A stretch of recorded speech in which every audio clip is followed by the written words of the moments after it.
Number coding क्या कहता है ये समझिएगा। नंबर कोडिंग का होता क्या है पहले इसे समझना, और पहली बात ये समझना कि हमारे रियल लाइफ में नंबर कोडिंग का यूज क्यों होता है। बेटा आपके सिलेबस में कोडिंग डिकोडिंग स्पेशल रूप से लिखा गया है, आपको बाकी डायरेक्शन ब्लॉक कैलेंडर से क्वेश्चन नहीं आए, ये आएगा कंपलसरी नहीं है, लेकिन मैं बता दूं कोडिंग डिकोडिंग हो गया, ब्लड रिलेशन हो गया, इससे क्वेश्चन आएगा ही, ये काफी है, समझे। बाकी का क्वेश्चन है ना वो मैथमेटिक्स से उठा डालता है, क्योंकि ये पूरा टॉपिक 2 पार्ट से बना हुआ होता है। मैथमेटिक्स में पढ़ना ही कितना, 1 2 3 और 4 टॉपिक, बहुत है इतना, लेकिन मैं आपको हर उस पहलू से गुजार रहा हूं कि आपको चीजें सही समझ में आ जाए। तो वही चीजें यहाँ पे कि कोडिंग डिकोडिंग और ब्लड रिलेशन 2 टॉपिक अगर लास्ट स्टेज में हो तो दोनों टॉपिक देख के जाना, बाकी जनरल की जरूरत नहीं पड़ेगी।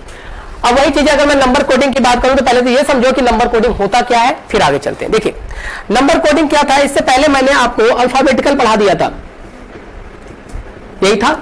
अल्फाबेटिकल में क्या था, जैसे मैंने ये राम लिखा, राम को वापस एसबीएन में कन्वर्ट करना है, क्योंकि ये मीनिंगलेस था, ये मीनिंगफुल था, ठीक है। तो जब आप अल्फाबेट्स को वापस अल्फाबेट्स में कन्वर्ट कर देते हैं तो इस तरह से कोडिंग को आप अल्फाबेटिकल कोडिंग बोल रहे थे, क्लियर है। और इसके लिए हमने सीक्वेंस नंबर का इस्तेमाल किया था, और टोटल 7 रूल थे, मैंने आपको लास्ट क्लास में करा दिया था, क्लियर। और सबके लिए बेटा एक ही चीज यूज करना है, यहां लिख देता हूं, जैसे सीक्वेंस नंबर आपने A B C D इस तरह से है, X Y और Z, सबको 1 2 3 4 यहां देखना 24 26 27 सॉरी 26 यही तक यूज करना है, क्योंकि दुनिया में अल्फाबेटिकल का कभी भी इंक्रीजिंग डिक्रीजिंग ऑर्डर नहीं होता है, सिर्फ नंबर के साथ ही, दुनिया में सिर्फ नंबर के साथ ही प्लस माइनस इंटू डिवीजन किया जा सकता है, अल्फाबेट्स के ना साथ नहीं। अभी जस्ट मैंने कहा A प्लस B को आप नहीं जोड़ सकते, लेकिन हमें कंपलसरी है कि वहां A प्लस B जोड़ना, तो रूल कहता है इसको 1 में बदल दो और B को क्या बदल दो 2 में, अब जोड़ दो, आंसर कितना हुआ 3, और 3 का कोड क्या होता है C, अब बोल सकते हैं आप, समझ में। तो इसीलिए अब हम चूंकि कोडिंग पढ़ रहे हैं तो यहां पे मीनिंगलेस बनाने का एक ही तरीका है कि नंबर में बदल डालो इसे।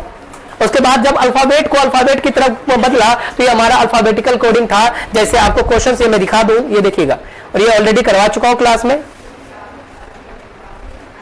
और ऐसे ऐसे बहुत सारे क्वेश्चन थे आपके सिलेबस में, पूरा नेट का सिलेबस है, ये देखो। जैसे क्वेश्चन नंबर 11, ये देखो क्या कहता है, Mohan is represented by the code of KMFYL है, ये अल्फाबेटिकल कोडिंग है। लेकिन ऐसा भी तो हो सकता है कि मैं राम को उस फॉर्म में ना बदल के नंबर के फॉर्म में बदल लूं, ये भी तो है। जब किसी अल्फाबेट्स को नंबर में बदला जाता है तो उसी को बोलते हैं नंबर कोडिंग। अब कैसे बदला जाएगा, इसी की कहानी आज लिखनी है। उस जो आपके क्वेश्चन में जहां जहां क्वेश्चन है मैं PYQ करवा दूंगा। तो जब किसी नंबर अल्फाबेट को नंबर में बदला जाता है उसी का नाम होता है नंबर कोडिंग। आप बोलेंगे इसका रियल लाइफ में यूज कैसे, तो वो ऐसे सुनो बेटा, आप सबके पास अपना अपना नाम है, पता है। इस दुनिया में अगर आपका नाम कोई है ABCD कुछ भी है, क्या वो इस दुनिया में इस पृथ्वी में आपका वो नाम यूनिक है कि आप ही के पास है और किसी के पास नहीं होगा, ऐसा है लिखा हुआ, ऐसा है। आपका नाम कुछ भी हो ना, जैसे इनका नाम कुरकुरे, पूरी दुनिया में लगभग कितने सारे होंगे ठिकाना नहीं है, ठीक है। इसका नाम हुमायूं का कुसुम, दुनिया में बहुत सारे होंगे, लेकिन बेटा जहां पे आपका नाम अल्फाबेट से लिखा जाता है तो इसका आपके वजूद से कोई लेना देना नहीं। ऐसे लोग अनलिमिटेड है। मैंने राम नाम के बोल दूं तो बहुत सारे राम है, सोहन बोल दूं तो बहुत सारे हैं, ठीक है। लेकिन ध्यान रहे, अगर नंबर नाम आपके पास बोल दो ना, ये दुनिया में पूरी पृथ्वी में सिर्फ एक है। और यहां पे आपको पहचाना आपके नाम से नहीं, नाम पहचान देता है समाज में आपको, सामाजिक से स्तर पे कि ये है, ये उमा है, ये कुसुम है, इसका तो नैना क्या नाम है, सुनैना, नाम ही ओरिजिनल भूल गया, तो ये इसके नाम से जाना जाते हैं। लेकिन जो दुनिया आपको जानती है वो होगा नंबर नाम। और बोला जाता है नंबर नाम क्या है, आपने आधार कार्ड देखा है, उसमें नंबर आते हैं, तो बेटा वो आपका नंबर नेम है, समझे। और आधार कार्ड का नंबर जो आपके पास टोटल 12 डिजिट का होता है, इस पूरे पृथ्वी में आपके सिवाय किसी का नहीं होगा।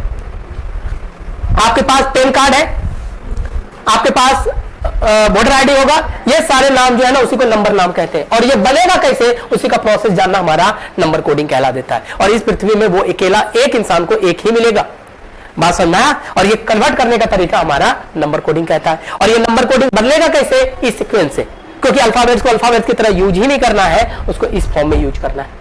क्लियर हुआ बात, आप समझाया कि नंबर कोडिंग कहां है, यूज क्या है। आपका जो आधार नंबर बनता है बेटा ऐसे रेंडमली नहीं देता, उसकी मर्जी वो 1 2 3 4 उठा के दे दे ना, उसमें आपका नाम, आपके पेरेंट्स, आपका डेट ऑफ बर्थ, ये सारी चीजों को जोड़ के तब आपका नंबर नेम निकाला जाता है।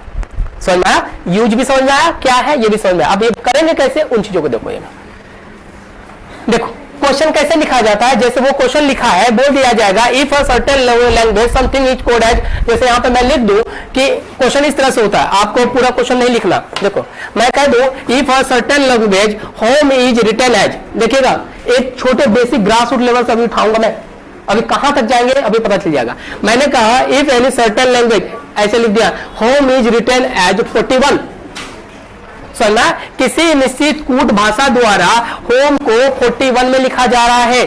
कैसे लिखा जा रहा है वो बाद वाली बात है। तो बोला जाएगा तो मुझे बताओ हाउस को मैं क्या लिखूं, ये क्वेश्चन होता है। तो पहला क्वेश्चन है, मुझे बता लेने दो, ठीक है, ये आपसे क्वेश्चन, और याद रखना ये नंबर कोडिंग का एग्जांपल हो गया, ठीक है। अब इसे बनाएंगे कैसे, तो जरा देखें, दुनिया में ऐसा कोई तरीका नहीं है कि ये सीधा अल्फाबेट्स को इसमें बदला जा सकता है। इसके लिए हम यूज क्या करेंगे, इसका सिर्फ पूरी कोडिंग डिकोडिंग इसके बगैर मर जाएगा, कोई अस्तित्व नहीं है इसके बगैर। तो अब आपको ये देखना है कि इसको पहले नंबर में चेंज करो, ये होता 8, ये 15, ये 13 और ये 5, इतना बात क्लियर है। अब ये तीनों नंबर से को किसी भी तरह, अब चाहो इसके पीछे आप प्लस लगाओ, माइनस लगाओ, इंटू लगाओ या डिवीजन लगाओ, जो मर्जी हो वो लगा दो, ठीक है। उसके बाद बताओ कि 41 कैसे आएगा, ये कुछ है तो देखिएगा। अब इसके पास अगर मैं बात करूं, मैं सबको जोड़ दूं, सबको जोड़ने के बाद ये सारी वैल्यू क्या हो जाती है 41, क्लियर है। यानी उन्होंने क्या किया, अल्फाबेटिकल कोडिंग निकाला, सबका नंबर लिखा, उसको जोड़ दिया, आंसर हो गया। तो इसी कोड का इस्तेमाल हम इसके लिए कर ले। ये कितना हो जाएगा, 8 है, 15 है, 21 है, 19 है और ये 5 है। सबको मैं जोड़ दूं, क्लियर है, सबको जोड़ दूंगा तो ये वैल्यू कितनी आ जाएगी, जितनी आ जाएगी वो हमारा आंसर होगा। ये आएगा कितना, 5, 10, 19, 8, 27, एक मिनट रुक जाओ, 5, 5, 10 और 10, 20 और 28, 8 हो जाएगा, हाँ ये हो जाएगा हमारे पास 68, ये हमारा आंसर का पार्ट हो जाएगा। क्लियर है, इसको बोलते हैं नंबर कोडिंग। अब समझना आसान है ना, तो खुश मत होइए, ये वाला ऐसा नहीं पूछा जाएगा, पूछा तो कुछ और जाएगा, ठीक है, ये बस समझाया, नोट डाउन कीजिए। आप क्लियर हुआ सबको नंबर कोडिंग क्या होता है, कितना आसान है सर, चिटकियों में बना देंगे, है ना बेटा। आने दो अभी थोड़ी देर में, फिर बताए।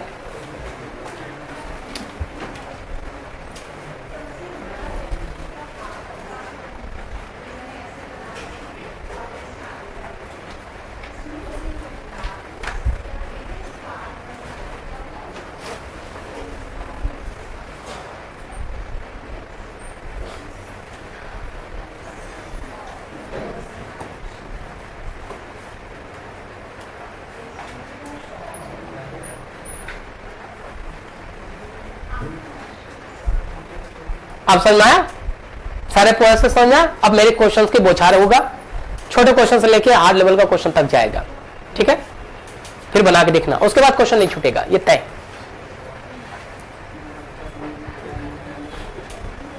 आगे बढ़े, देखो मिटा दूंगा मैं, सारा चीज समझ में आ गया। अब मैं क्वेश्चंस को उल्टा पुल्टा हेर फेर करना, याद रखना हम कोडिंग डिकोडिंग कर रहे हैं, कोडिंग मतलब होता है कूट, छिपा हुआ, उसको निकालना हमारा काम हो जाएगा।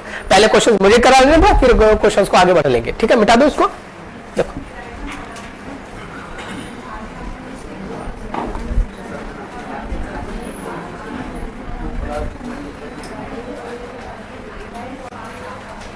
देखो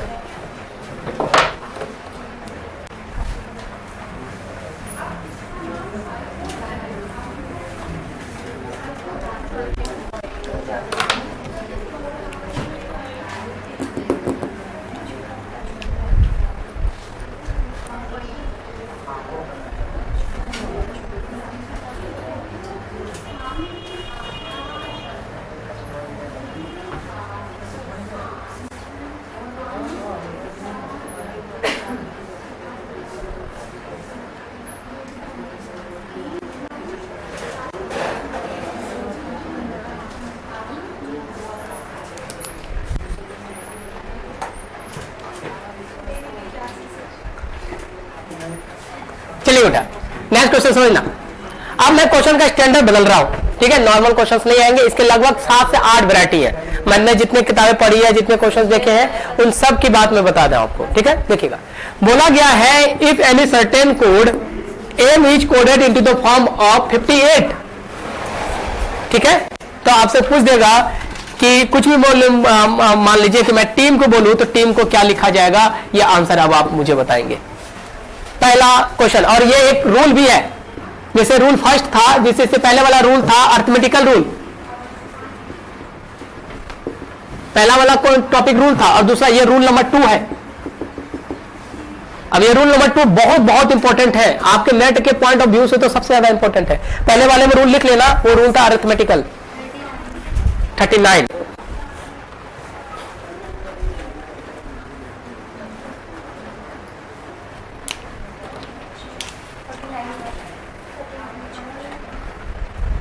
पहले आपने चेक किया एम को 58 कैसे लिखा गया,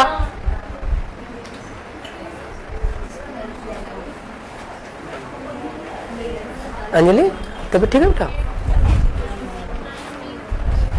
जो छूटा है ना मुझे बता देना घर बार। आप पहले चेक करो कि एम को 58 कैसे लिखा गया। और बेटा सबसे ज्यादा यूज किया जाने वाला ये रूल नंबर 2 है। पहला रूल अर्थमेटिकल था, सीधा घटा देना, जोड़ देना, काम कर देना।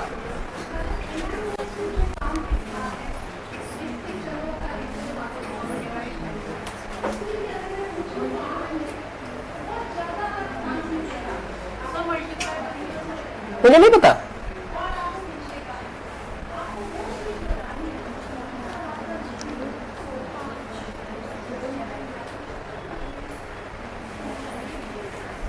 कीर्ति बनेगा बेटा? नहीं,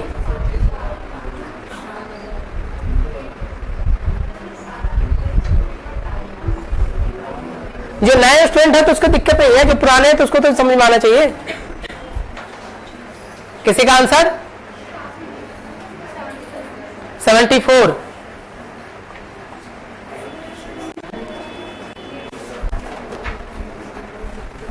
मैं बनाऊं? चलो देखते बेटा। याद है मैंने क्वेश्चन जब बताया था कि हर एक नंबर को दुनिया में 2 पहलू होता है। बेटा मैं अपना इंट्रोडक्शन दूं, मैं लड़का हूं तो समझ में आ गया, मैं कह दूं लड़की नहीं हूं तो समझ में नहीं आएगा। नहीं सर बताओ ना फिर क्या हुआ है? ये बातें समझ आती है? मैंने कहा सर मैं लड़की नहीं हूं तो नहीं सर फिर भी बताओ कौन है आप। मेरा हेड आएगा तो समझ में आ जाएगा कि मेरा हेड आया। अगर मैंने कहा कि मेरा टेल नहीं आया तो आपको समझ में नहीं आएगा। तो बेटा कहने का मतलब है दुनिया में हर एक इंसान का यानी हर एक ऑब्जेक्ट का अपोजिट वैल्यू होता है। तो याद करो मैंने अभी बताया था कि ये इसका क्या है, नॉर्मल वैल्यू है, एक इसका अपोजिट वैल्यू भी तो है। याद करो जैसे कि ए बी अपोजिट रूल मैंने बताया था।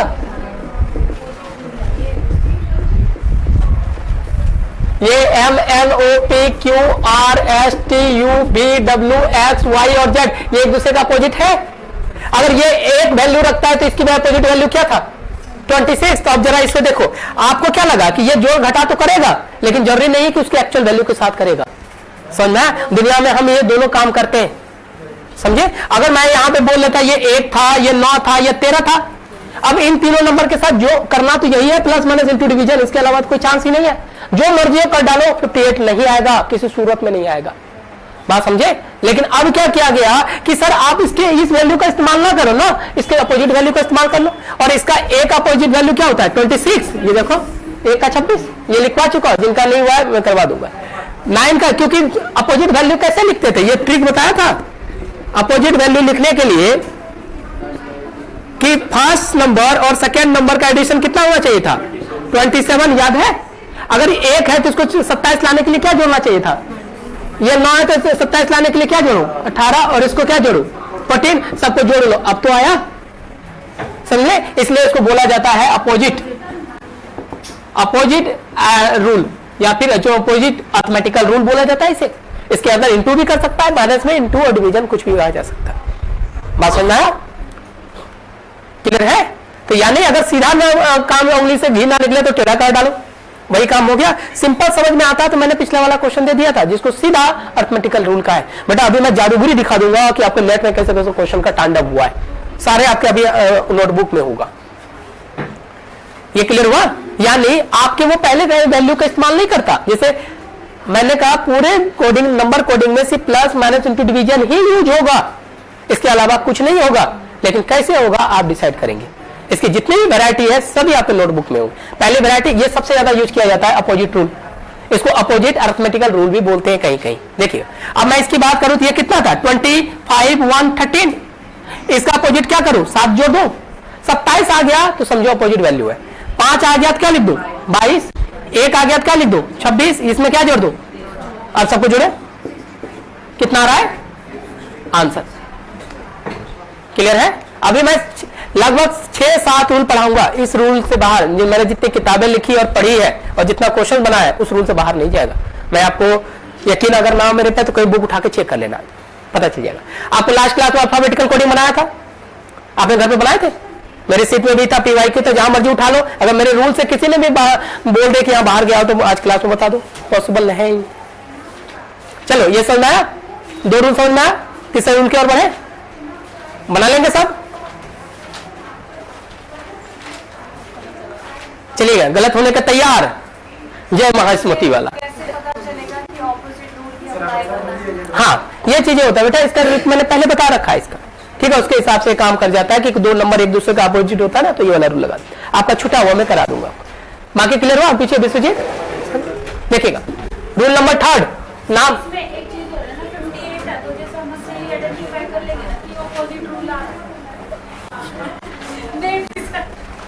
चलिएगा। रूल नंबर 3 नहीं, वो ऐसा नहीं होता, वो आपको पिछला 27 वाला रूल लगाना पड़ेगा। रखिएगा,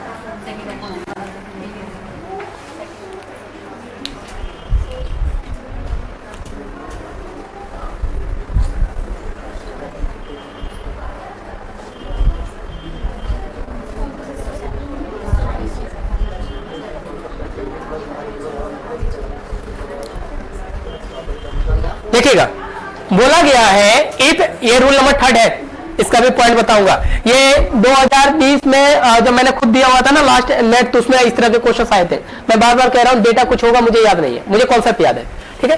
वो बोला गया है if any certain language work is written as 2965, तो मुझे बताएंगे टाइम को क्या लिखो।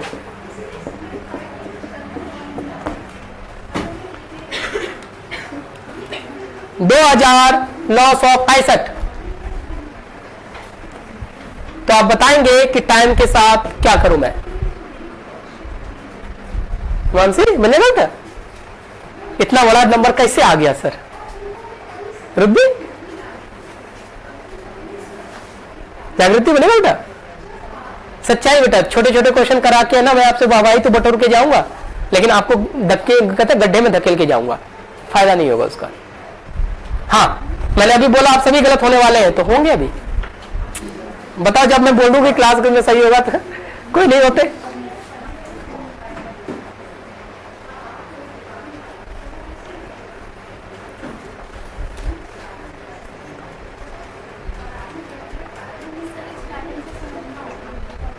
नहीं कुछ नहीं करना, सिर्फ उसी का यूज करना है, बाकी कुछ भी नहीं।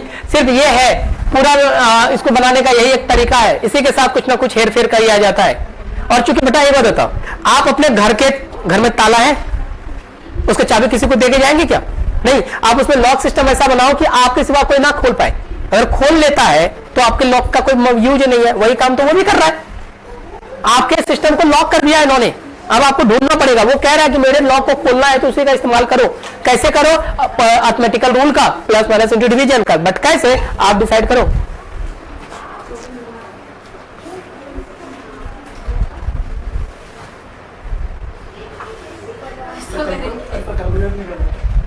इतने मैथमेटिशियन है मेरे यहाँ, जोड़ने के लिए कैलकुलेटर उठा के बैठी है, आप बराबर किए जा रहे हैं। देखा तो बेटा कैलकुलेटर मत कीजिए यूज।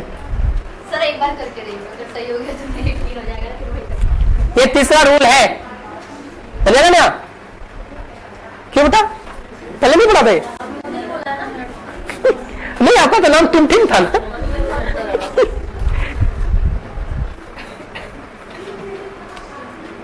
दिशा बनेगा बेटा?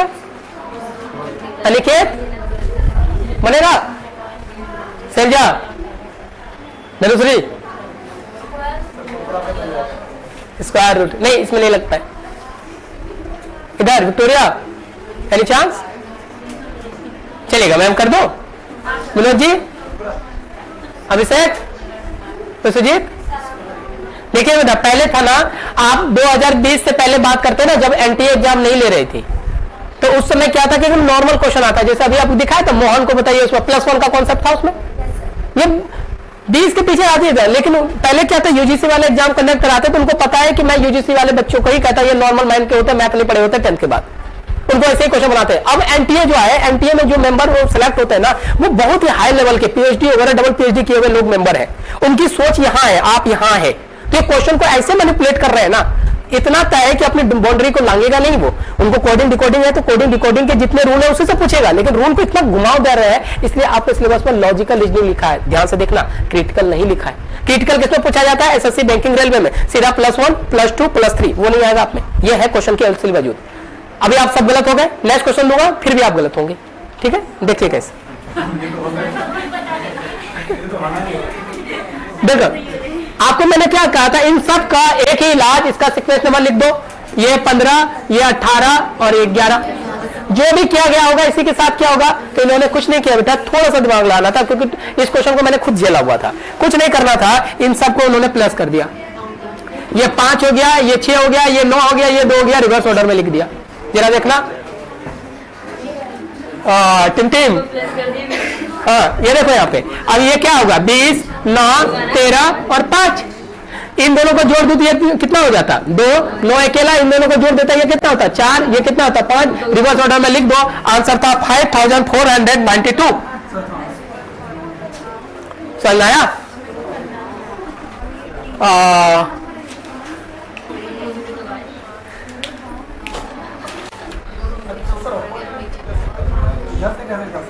रिवर्स ऑर्डर में लिखा है, आपको याद है अल्फाबेटिकल कोडिंग में मैंने रिवर्स ऑर्डर पर आया था, उसका पूरा यूज ये कर लेता है।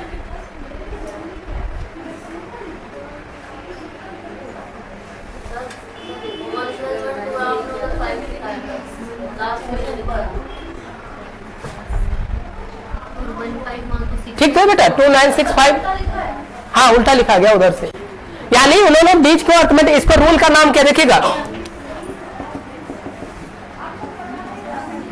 Arithmetical rule between alphabets number. इसका रूल होता है कि अर्थमेटिकल रूल लगाऊंगा जो उसका अल्फाबेट्स का नंबर है ना उसके बीच में, जैसे ये वाला पार्ट, समझे? ये रूल नंबर 3 के फॉर्म में जाता है। उसी फॉर्म से ये वाला क्या नहीं लिखिए, यहाँ 9 को अगर 5 प्लस कर देते हैं, क्या ये 20 होगा, 9 होगा, 13 होगा, 5 होगा ना, तो 9 को अगर 5 प्लस कर करेंगे, 5 लाएंगे कहां से आप? ये सिंगल डिजिट है तो सिंगल ही उतर जाएगा ना, ये दोनों में डिजिट करेंगे, ये दोनों को ये वाला। क्लियर हुआ? समझ में आया? नेक्स्ट क्वेश्चन दो, गलत होने को तैयार, देखते हैं दो।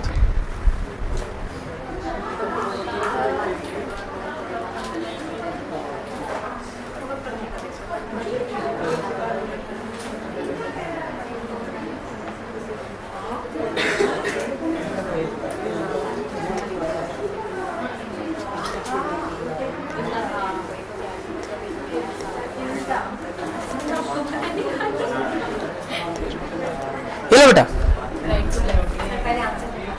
रूल नंबर 4, ये समझा सबको? बेटा क्वांटिटी मत कराओ मेरे से, मैं क्वालिटी करवाते जाऊंगा। क्वांटिटी आपके पास सीट में है, पीवाईक्यू में है, बहुत सारे क्वेश्चंस हैं, देखिएगा। रूल नंबर 4, ये इंपॉर्टेंट क्वेश्चन है, देखिएगा। मैंने लिखा if any certain language, M को मैं लिख रहा हूं, ये बन सकता है कईयों से, 26 है, और मैंने टीम को लिखा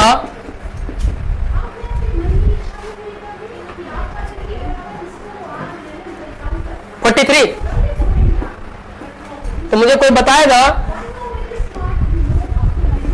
मैंगो को क्या लिखूं?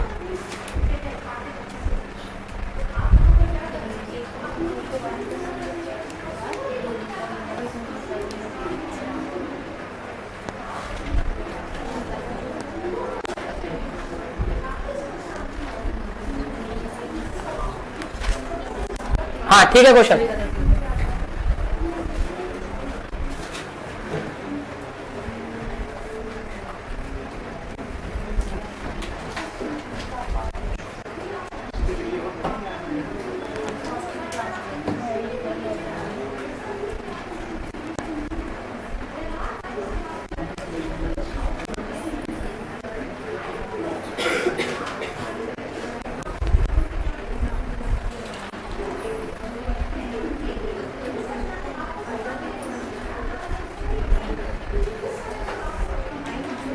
आंसर दिशा, प्रियांश, क्या है बेटा? अभिषेक, विनोद, विक्टोरिया,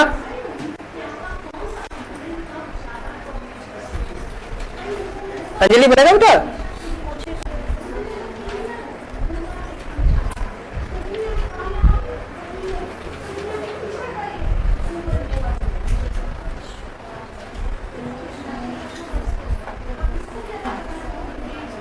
सुने ना, बनेगा बेटा?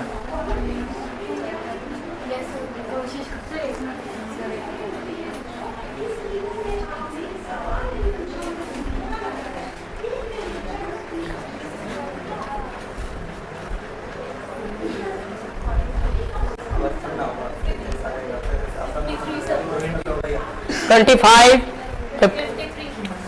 फाइव, 53, जो ज्यादा बोली लगा दे आज वही आंसर। 55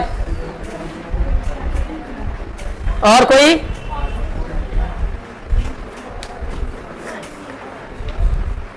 अभिषेक, सोमनाथ,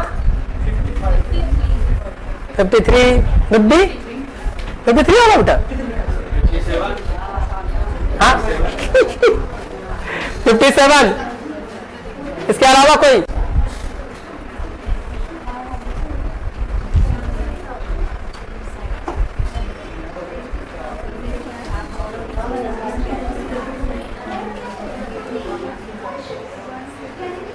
आगे चले, आगे बढ़ो।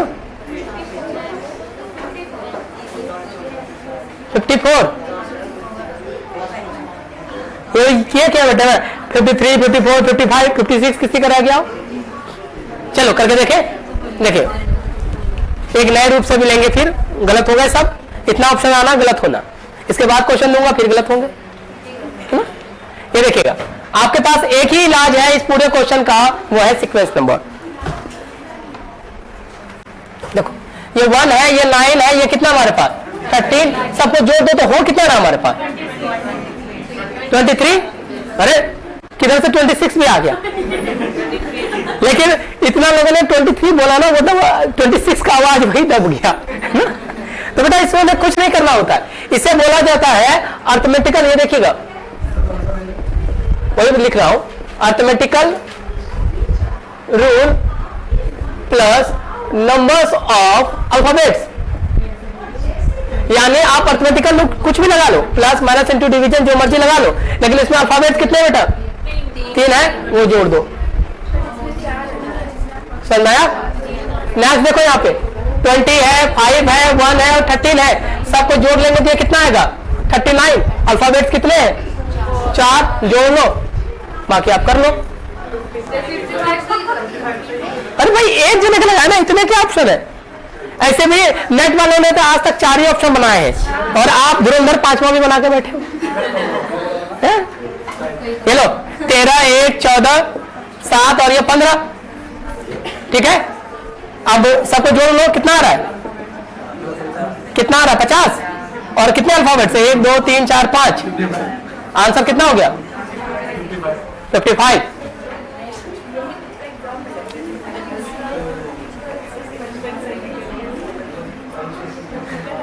क्लियर हुआ सबको? हाँ, arithmetical rule plus numbers of alphabets. Next चले, ये कितना नंबर हो गया? 5, 4,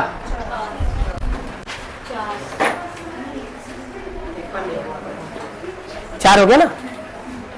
हाँ अच्छा, यहां तक कंफर्म है? ठीक है, चलिए नेक्स्ट क्वेश्चन दो। गलत होने को तैयार? कईयों को तो गुस्सा आ रहा होगा, सर हमेशा गलत करा देते हैं। जो नहीं बोलते वो, जो नहीं बोल रहे वो गुस्से में ही नहीं बोल रहे हैं।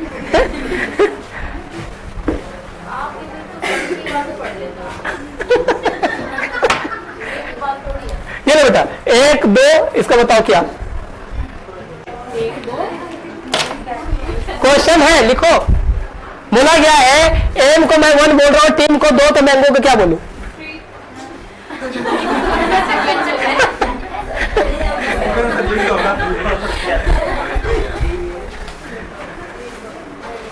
शॉर्ट बना लीजिएगा, डाल दिए मैम का भी। इसका 1 2 पे सीधा आंसर नीचे 3 है, 4। ले भाई ऑप्शन में लिख देता हूं, ये लीजिए, एक A option, B 2, C 3, D 4। इसके अलावा भी कोई आएगा तो बोल सकते हैं। आप आजाद मुल्क में जी रहे हैं, आप अपना भी ऑप्शन बना सकते हैं, कोई टेंशन नहीं है। लो इसी का सुनने का बराबर था 5। बेटा जो भी हो, एकदम प्यार प्यार से आपका दिन में एकदम ऐसे ऐसे कॉन्सेप्ट भर रहा हूं ना, इससे बाहर नहीं होगा। सारे लॉजिकल को तोड़ फोड़ के यहां रख दूंगा मैं। आ गया साहिल? विनीता 4 4 5। इधर रुबी, हिमांशी, जागृति, आ गया था कुछ? 4। उम्मती और कोई? विश्वजीत,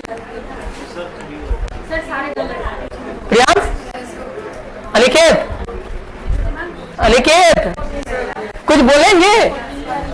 वार्ड नंबर 15 में जाके बैठ गए सभी। चलो बेटा देखो, देखो देखो अंजलि बात है, अंजलि करके देखे बेटा। अब हम देख लेते हैं इसे। अच्छा आंसर 3 होगा। ये भी आ गया, ये भी आ गया, ये बेचारा 2 बच गया। कोई एक बोल दो। ये 2 तो है ना सर, 1 किसी का आया है? 2 आया है? 3 आया है कहीं का, मतलब कि ये भी आंसर में, ये भी है और ये भी, बेचारा 2 अछूता रह गया। करके देखे, देखिएगा बेटा। मुझे ये बात होता, आपने एबीसीडी पढ़ा है? स्कूल तो गए ही नहीं थे, तो मुझे कोई बताएगा जो अल्फाबेट्स होते हैं टोटल कितने हैं, टाइप कितने हैं? कोई अननोन चीजें पूछ लिया क्या मैंने? ऐसे करके एलकेजी वाले को पढ़ा रहा है। अल्फाबेट्स के टाइप कितने होते हैं? 2। कौन कौन? वॉइस और कॉन्सोनेंट। क्यों छोटी और बड़ी नहीं होता? हाँ हाँ, तो याद रखिएगा 2 चीज है आपके पास, एक वॉवल्स है, कॉन्सोनेंट है, और इसके अंदर आता है ए ई आई ओ यू। इसका काम नहीं है, इसमें कुछ नहीं नंबर तो। अरे अरे यहाँ थोड़ा सा मिस्टेक हो गया था, ये देखिएगा।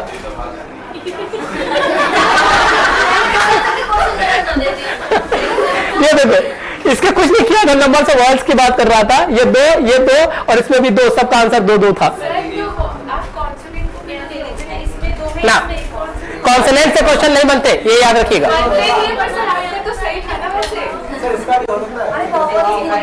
सुनो सुनो, अरे वो गलती से किसी ने लिख दिया होगा 1, ठीक है, लेकिन ये नहीं, याद रखिएगा। जो हमारे पास वॉवेल्स की बात की जाती है ना, ये समझिएगा, हमारे पास काउंटिंग की नहीं, कॉन्सोनेंट की नहीं, हमेशा वॉवेल्स वाले की बात की जाती है। वो चीजें दिमाग में लेके चलना, ठीक है।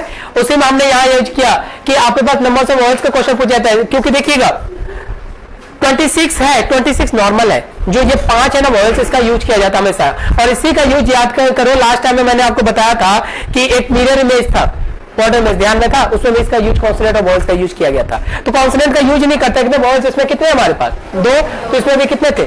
2, तो इसमें देख लीजिए कितने हो गए। तो क्लियर है? अब सर मेरा काम था, ये रूल था, rule number 4, numbers of vowels की। जो भी होगा वो आप कर लीजिए। हाँ क्वेश्चन ऐसे ही पूछ देगा। हाँ बेटा, लॉजिकल में इसी का इस्तेमाल करते हैं।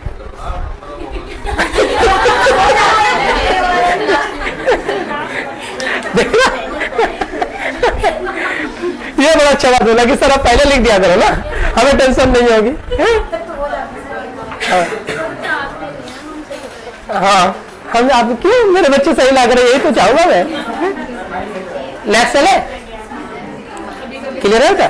देखिएगा अब इन चीज का इस्तेमाल, सुनिएगा, छठा रूल समझ लेना छठा रूल क्या कहता है कि इस नंबर का इस्तेमाल है ना सीक्वेंस में नंबर में भी किया जाता है। सीक्वेंस नंबर कहने का मतलब क्या, जैसे समझिएगा, यहाँ पे मिटा दो इसको। एक लास्ट रूल इसका देख लो, ये इतने ही है, इसके बाद सारे पॉइंट्स मैंने आपको दिखवा दिए कि ये क्या रूल कहता है। देखो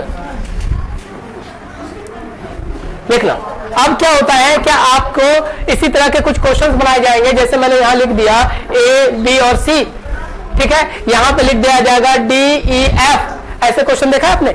तब इस तरह के सीक्वेंस को बनाने के लिए हम नंबर सिस्टम का, नंबर कोडिंग का इस्तेमाल करते हैं। कैसे, तो जरा देखिएगा, क्वेश्चन के साथ करा देता हूं। ये कोई स्पेशल रूल नहीं है, ऐसे ये नंबर सीरीज है, वो अल्फाबेटिकल सीरीज में आएगा।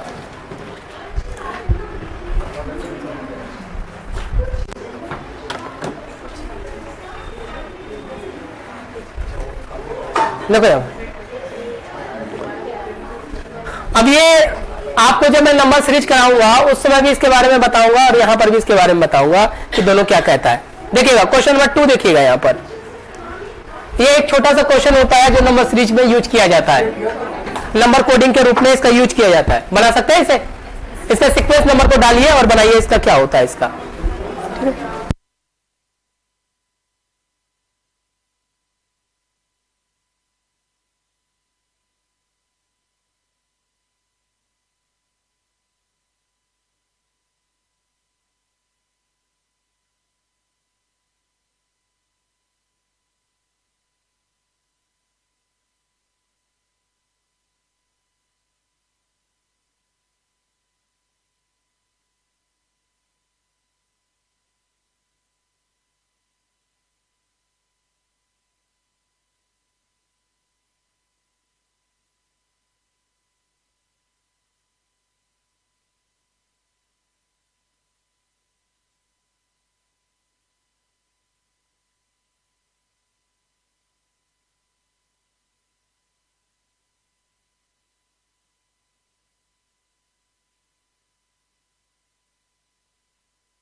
आप समझा? तो इस तरह के क्वेश्चन का सीधा से इलाज होता है कि इसको आप देख लो बेटा, क्वेश्चन में क्या, और ऐसे बहुत सारे क्वेश्चन आएंगे, आपको मैं दिखा देता हूं अभी। कितना नंबर है, 2 नंबर ना, ये बोला गया y है, b है, s और p है। आप याद रखिए बेटा, मैं आपसे बार बार कह रहा हूं, दुनिया में किसी भी अक्षर का इंक्रीजिंग डिक्रीजिंग ऑर्डर होता ही नहीं है, ना ही प्लस माइनस होता है, और जब इसका होता ही नहीं तो आप इसको देख के तो काम कर नहीं सकते थे। इसलिए कोडिंग डिकोडिंग इसको बात क्या कहता है, देखो यहाँ पर y भी, ये देखिएगा, ये कितना होगा 25, ये 22, ये 19 और ये, तो अब आप काम इसके साथ नहीं करेंगे, इसके साथ करेंगे, क्योंकि इसको घटाया बढ़ाया जा सकता है। ये नंबर कोडिंग का लास्ट इलाज होता है। इसके बाद अभी हम वर्ड कोडिंग करेंगे। देखिएगा इनके बीच क्या हो रहा है बेटा, -3 हो रहा है, माइनस भी बोल रहा होता है। 22 के बाद ये क्या कर रहा है आपके पास, -3, ये -3, तो -3 करते क्या होता है 13, इसका आंसर एम में चलेगा। क्लियर है? ये इसका छठा रूल होता है आपका, इसके अलावा नहीं दिखेगा आपको। और भी क्वेश्चन होगा इसमें, देखिएगा कितने नंबर क्वेश्चन है, बात नहीं पूछो। हाँ, ये नंबर सीरीज बोला जाता है इसे। हाँ देखिएगा कितने नंबर है, और भी क्वेश्चन है, इससे बहुत सारे क्वेश्चन पूछे हैं। अभी नहीं, मिसिंग नंबर अभी इसके बाद होगा। उसमें देखिए और भी क्वेश्चन है इसके, check page number, question number बोलो। क्वेश्चन को डोमेस्टिक में एनकोड किया गया है, तो रिस्पांस क्या होगा? कितना नंबर 30? यस सर, 51 पेज पे सर। ये अरे बेटा ये अल्फाबेटिकल है, मैं नंबर को नहीं, ये तो करवा चुका हूँ नेक्स्ट क्लास में। ये अभी ये लो, ये कह रहा 36, देखो आप, देखो 36, अरे जो आया वो तो कर लो, 36।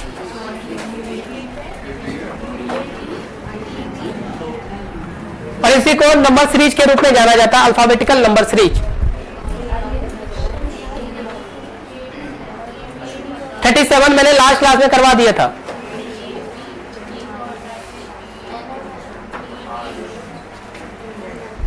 बनेगा?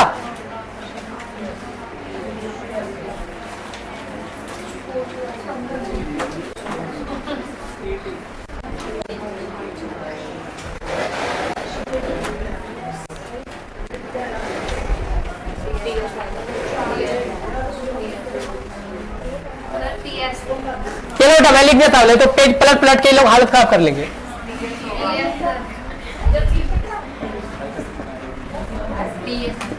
ये देखो बेटा, ये है 1 2, ये है 4 सॉरी 5 4 9 8 14 13। अब इनके बीच रिलेशन देखो क्या है, क्या रिलेशन आया और आपसे क्या पूछा गया, ये बताइए इसके बाद क्या होगा। बना सकते हैं इसे कैसे? इसका रूल क्या लगाया? रूल तो बताओ कोई। सर बीच में गैप आ रहा है, 100 बढ़ता जा रहा है।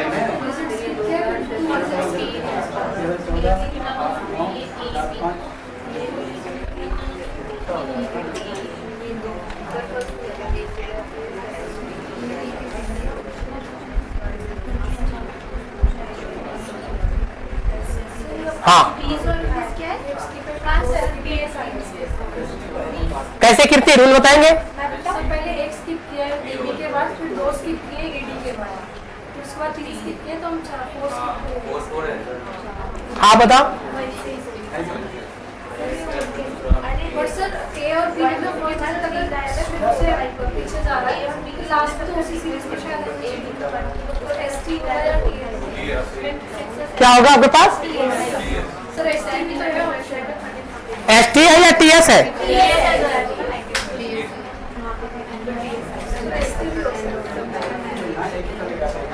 बातें नहीं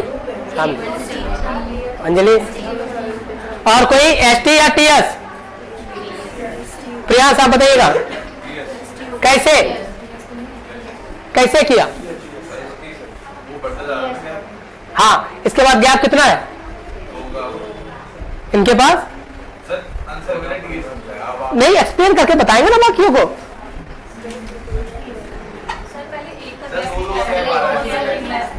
इसके बाद गैप कितना है? इसके पास गैप है, इसमें 2 का। बेटा गलती कर रहे हैं, इसमें गैप 0 का है। यहाँ सीधा ए और बी ही तो लिख रहा है, तो गैप रहा कहाँ? अच्छा हाँ, तो ये बोला ना बीच वाला, इसमें कौन गैप हुआ? इसके बाद एफ और जी है। क्या कह रहे हैं? हाँ कर लो, मर्जी आपकी। हाँ अरे जो मर्जी कर लीजिए। इसके बाद क्या? जे के और एल, समझे ये चीजें है। नेक्स्ट देखो, इसके बाद कितना गायब होना चाहिए था? जे के 1500 ओ पी और क्यों। अब क्या बचा आपके पास? अच्छा आर भी आएगा, और उसके बाद क्या निकल जाएगा हमारे पास? एस और टी। लेकिन अब यहाँ पे देखिएगा, आप एस टी को इस तरह के रिवर्स लिखेंगे, क्योंकि वो शुरुआत ही स्टार्ट कर रखा है अभी से। यही तो सीक्वेंस है। इसमें अगर आप ऐसे करेंगे ना तो वो वाला उल्टा हो जाएगा। तो यहाँ से बाकी चीजों को अगर देखेंगे तो उन्होंने रिवर्स ऑर्डर में ये यूज किया हुआ है। फिर आपने बोला कि फर्स्ट वाला है, उसको अगर रिवर्स में लिखेंगे तो इधर वाला रिवर्स मतलब नहीं बेटा, बाकी का सीक्वेंस को देखा जाता है। तो फर्स्ट वाला रिवर्स नहीं उससे कोई दिक्कत नहीं है। हाँ और देखिएगा इस तरह के 1-2 क्वेश्चन और भी है। ये लो 54 लास्ट क्वेश्चन बना दो एक। आपको पता चला कि नंबर कोडिंग से कितना क्वेश्चन पूछे गए? 54 ये वाला। अच्छा 50 ये वाला, ये वो 54 क्या है फिर? अच्छा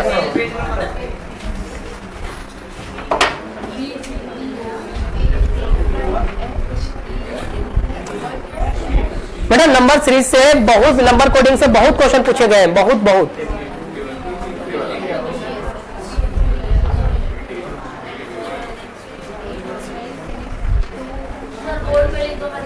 लिख देता हूँ, लिख देता हूँ।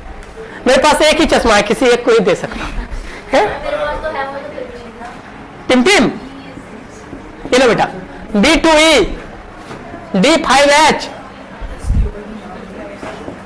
F12 K और क्या बेटा H27N। टिम टिम दिख रहा बेटा? अब पीछे प्रियांश, अनिकेत दिख रहा था आपको? अब यहां बोला गया B2E, D5H, F12 K, H27N। बताइए नेक्स्ट क्या? अब यहां पे बेटा नंबर को देख के कुछ नहीं, अल्फाबेट को देख के कुछ नहीं कर सकते। क्लियर है? नंबर पहले इसको बदलो, इसको बदलो।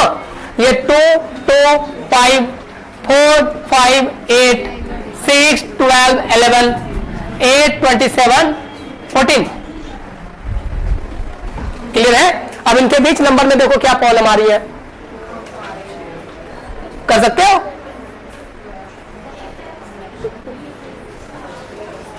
ये देखो बेटा, हाँ देखिए इन्होंने कुछ नहीं किया बेटा, यहां देखिएगा ऐसे अल्टरनेट सीरीज का इस्तेमाल किया है। +2 +2 +2।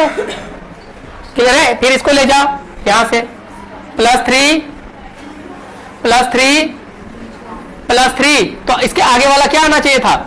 यहां पर +3 होता, क्या देखिएगा 14 में +3 कर लेता तो ये कितना होता हमारे पास? एक लास्ट नंबर 17 होता और पहला नंबर 2 4 6 है, 8 है, 8 के बाद आगे 2 डालता तो +2 यहां क्या होता? 10। इतना तो पता है कि इसका J होता और इसका Q होता। J Q है वहां पर? बाकी छोड़ दो, एक ही ऑप्शन है क्या? कहां है J Q? यहाँ पे है C और D है। B और D ऑप्शन। C और D दो ऑप्शन है क्या? सर J को C में। अच्छा बेटा J और Q पे एक ही ऑप्शन है ना, D नंबर है ना? यही तो तरीका। अगर नहीं तो बीच वाला भी देख लो। ये देखिए 2 के बाद 3 हो गया, इसको क्या किया है? 5 10 12।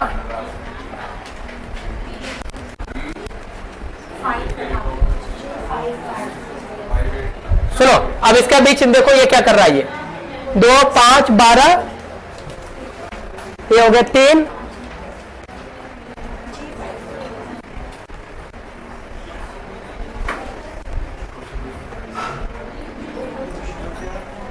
लो हो गया। इन्होंने क्या किया ये देखिएगा, इसको 2 को क्या किया, देखिए कितना अच्छा टिक लगाया उन्होंने। जो नंबर है उसी नंबर के साथ इसने गुना करके यहाँ +1 किया। इसके साथ देखिएगा क्या किया है, सबको 2 से गुना किया, +2 कर दिया, ये 1 और यह देखना 12 आ गया। फिर इसके साथ भी 12 गुना 2 कर दो और पर कर दो 3, समझे? इसके साथ भी गुना करो, 27 गुना 2 कितना हो गया और 4 कर दो, 54 + 4 58। देख लो आंसर J58 Q मिला। समझे? ये चीजों को सोचना पड़ेगा कि ये कैसे काम करता है। लेकिन ऐसे में सरदर्दी क्या लेना, J Q मिल गया तो आगे सरदर्दी क्यों लूं मैं? बेटा कुछ चीजों को हमें लॉजिकली भी आंसर देना होता है। अब जरूरी थोड़ी है कि इसमें हम पूरे सीक्वेंस लगा के देखो, ठीक है? ये किस में? इसमें बेटा +1 2 3 4 मतलब 2 × 2 + 1 करा ना। हाँ तो ऐसे ऐड में 2 लगाया तो 3 फिर 4। हाँ देखो सबके साथ उन्होंने पहले × 2 का ऑपरेशन किया, लेकिन पहले वाले में 1 किया, दूसरे ग्रुप का था तो 2 किया, तीसरे ग्रुप का था तो 3 किया, चौथे ग्रुप का होगा तो हाँ जी बेटा किससे? हाँ ये इससे भी आ जाएगा बिल्कुल। लेकिन याद रखिएगा एक चीज बता दो, नंबर सीरीज बनाने का सिर्फ एक तरीका नहीं है, बहुत तरीका हो सकता है। लेकिन डिपेंड ये करता है हर एक सीक्वेंस आपको वैलिड होना चाहिए। खोल लीजिए दोनों, ये भी है दोनों के लिए। ये इन दोनों से हमने अल्फाबेट को मैच किया और नंबर को ऊपर वाले रूल से मैच किया। क्लियर हुआ सबको? चलेगा। अब नंबर कोडिंग का महत्व समझ लिया कितना ज्यादा था बेटा। एक क्वेश्चन बहुत बड़ा खेल खेल जाता है यहाँ पर। चलेगा अब हेडिंग डालिएगा लास्ट, क्लासिफिकेशन। कोडिंग डिकोडिंग में मैंने 5 टॉपिक बताए थे। अल्फाबेटिकल कोडिंग, नंबर कोडिंग हो गया, अब पढ़ेंगे क्लासिफिकेशन, फिर बोलेंगे सेंटेंस कोडिंग। क्लासिफिकेशन ये कोडिंग डिकोडिंग का तीसरा पार्ट।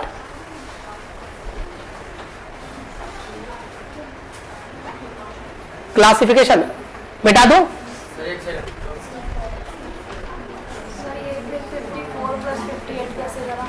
ये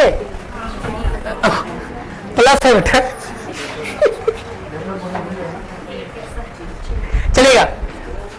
बात बताना बेटा, कोडिंग डिकोडिंग का पहला पार्ट अल्फाबेटिकल कोडिंग सबको समझ में आया।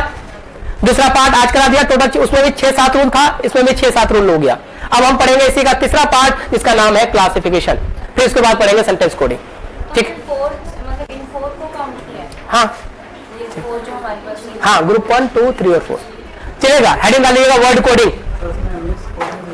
अरे वो सब चीजें नहीं होता इसमें, तो अनवांटेड बहुत सारी चीजें हैं। वर्ड कोडिंग, इन 4 तरह के कोडिंग हमारे सिलेबस में, अल्फाबेटिकल नंबर हो गया, अब हेडिंग डाल लेगा वर्ड कोडिंग। मिटा दो इसको, क्लियर है। बस अब फाइनली कंक्लूजन ये है कि नंबर कोडिंग तब तक नहीं बनेगा जब तक वो सीक्वेंस याद ना हो। कुछ भी करो उस सीक्वेंस को दिमाग में बिठा लो, मर जाएगा नंबर कोडिंग उसके बगैर, यानी उसकी वजूद ही उसी से है वो। हाँ, और बता बेटा, जब एग्जाम जाता है ना तो कुछ स्मार्टनेस दिखाना होता है। जैसे आपके पास एग्जाम देने जाएंगे सफेद सीट मिलेगा ना, कुछ कुछ चीजें लिखाना मैं बता दूंगा। एक तो अल्फाबेटिकल का सीक्वेंस लिख लेना, दूसरा स्क्वायर सीरीज, क्यूब सीरीज लिख लेना, और ब्लड रिलेशन मैंने आपको बोला, ब्लड रिलेशन की पूरी फैमिली मैंने बता रखी है।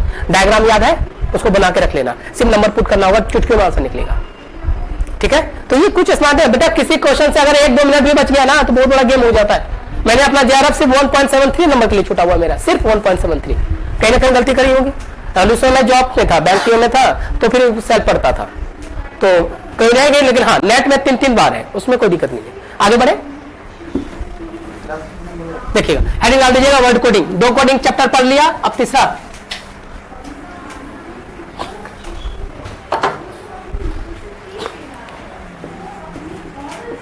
Word coding. देखो बेटा, वर्ड को 2 पार्ट में बांटा गया, क्लासिफिकेशन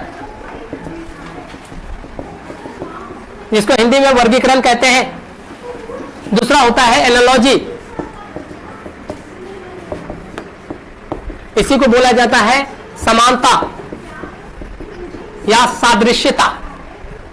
2 पार्ट है। अब इन दोनों से क्वेश्चन बहुत रेयर में आ रहे हैं, लेकिन टॉपिक का पार्ट है तो जरूर करा दूंगा मैं।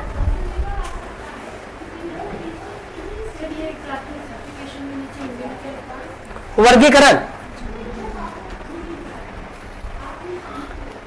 समझते ये क्या होता है, क्लासिफिकेशन या वर्गीकरण, समझे?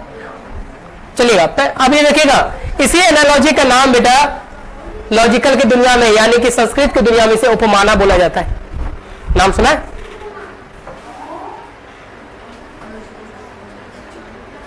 ये बेटा, ये उपमाना लास्ट में आपके सिलेबस का पार्ट है, जिनको बोला जाता है कंपैरिजन, ये इसी का नाम है एनालॉजी। ये संस्कृत से ही उठाया गया ये टॉपिक है, और इसी का नाम जहां पे हम कंपैरिजन कहते हैं दूसरे को कंपैरिजन नहीं कहते हैं। दोनों में डिफरेंस मतलब क्या है जरा देखो। यहाँ पे क्लासिफिकेशन को ही एक नया वर्ड में बना, किसी किसी बुक में अलग नाम से जाना जाता है, ऑड वन आउट। नाम सुना आपने? सुना हुआ है ऑड वन आउट, इसी का कहा जाता है विपरीत पद हटाना, विपरीत पद छांटना या हटाना। अब इसको ऐसा क्यों बोला जाता है समझ लो, क्यों एक इंसान का 2 नाम पड़ा है, उन बातों को समझ लो। आसान है चीजें, लेकिन अभी थोड़ी देर बाद आपको पता चलेगा ये कितना टफ है। देखिएगा, वर्गीकरण में आपके पास बोला जाता है 4 वर्ड होगा। जैसे मैं यहां पे लिख दूं कि एप्पल है, मैंगो है, ग्रेप्स है और पोटैटो है। क्लियर है? अब बता देंगे इसका आंसर? हाँ, कितना अच्छा आंसर है। ठीक है, सबका आंसर पोटैटो निकल गया। इसके बाद वाला आंसर देना तो मैं समझ जाऊं। देखिएगा, इस केस को इसको क्लासिफिकेशन इसलिए बोला जाता है, तो ध्यान से समझना। इसमें क्या होता है कि इसमें से बोला जाता है कि जब भी आपके पास 4 वर्ड दिया जाता है, इन 4 वर्ड में किसी 4 का अपना एक क्लास का रूप होता है, उसमें कोई रूल कोई रेगुलेशन के थ्रू वो एक दूसरे से जुड़े होते हैं। आप क्या करेंगे, उन सबको मिला के एक ग्रुप बना लेंगे, एक घर बनाएंगे। जैसे अपने पास अभी 3 जगह क्लास लग रही है, हमारा एक ग्रुप है नेट का, उधर DSSB वाले का, ऊपर चल रहा है सीटेट वालों का, सबका अलग अलग ग्रुप है। तो आप एक क्लास के मेंबर, अगर इसमें कोई हो सकता है सीटेट वाला बैठेगा नहीं, बाहर कर लेंगे उसे। और जरा देखिएगा, जब इन लोगों का एक क्लास बनाते हैं तो इस तरह के क्लास बनाने के प्रोसेस को क्लासिफिकेशन बोला जाता है। और क्लासिफिकेशन के लिए कुछ रूल्स होता है, ऐसे आसानी से इसमें तो आसानी समझ में आ गया, ये फ्रूट्स है, ये एप्पल है, ये वो है। ठीक है, लेकिन थोड़ी देर बाद आपको पल्ले नहीं पड़ेगा ये फ्रूट्स भी है कि वेजिटेबल है। कभी कभी तो ये भी समझ में आएगा कहीं ये स्वीट्स तो नहीं आ गया है, तब करता रहना क्लासिफिकेशन। और जो वैल्यू इसके अंदर नहीं होगा इस ग्रुप से बाहर, उसको जो हटाने का जो प्रोसेस होता है उसी को बोलते हैं ऑड वन आउट। क्लियर है?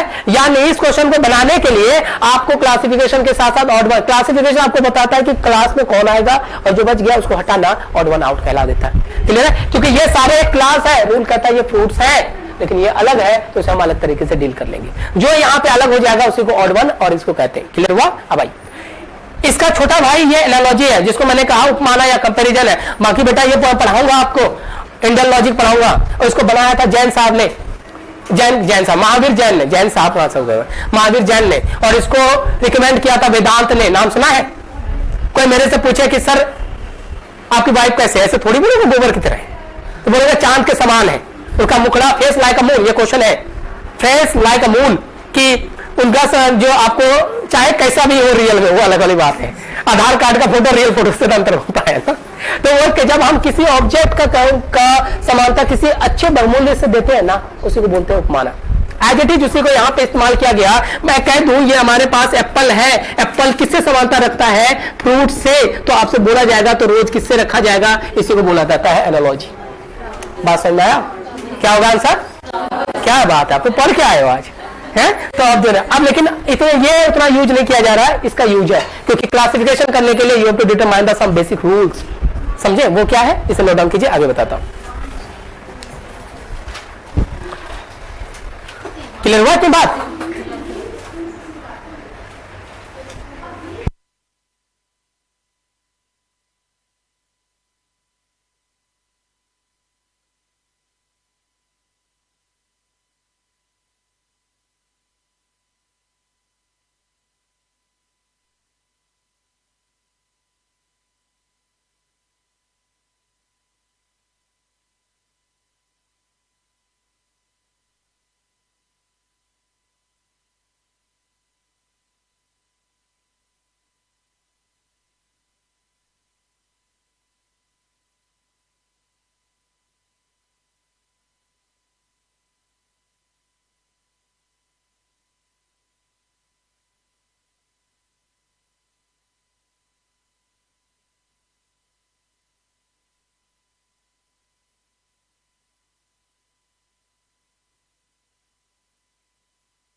Rules of classification.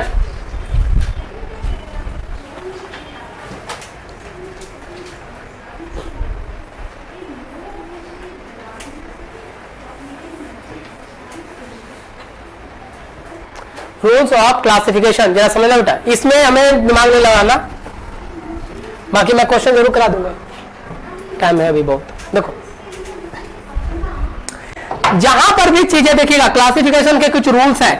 पहला, no possibility, no other way, no chance, और लास्ट में मैंने क्या लिखा है उन सब की बातों का भी डिटेल डालूंगा। Number 4, no scientific sense. अभी मैंने क्या लिखा है आपको कुछ समझ में नहीं आएगा, थोड़ी देर बाद समझ में आएगा आपको।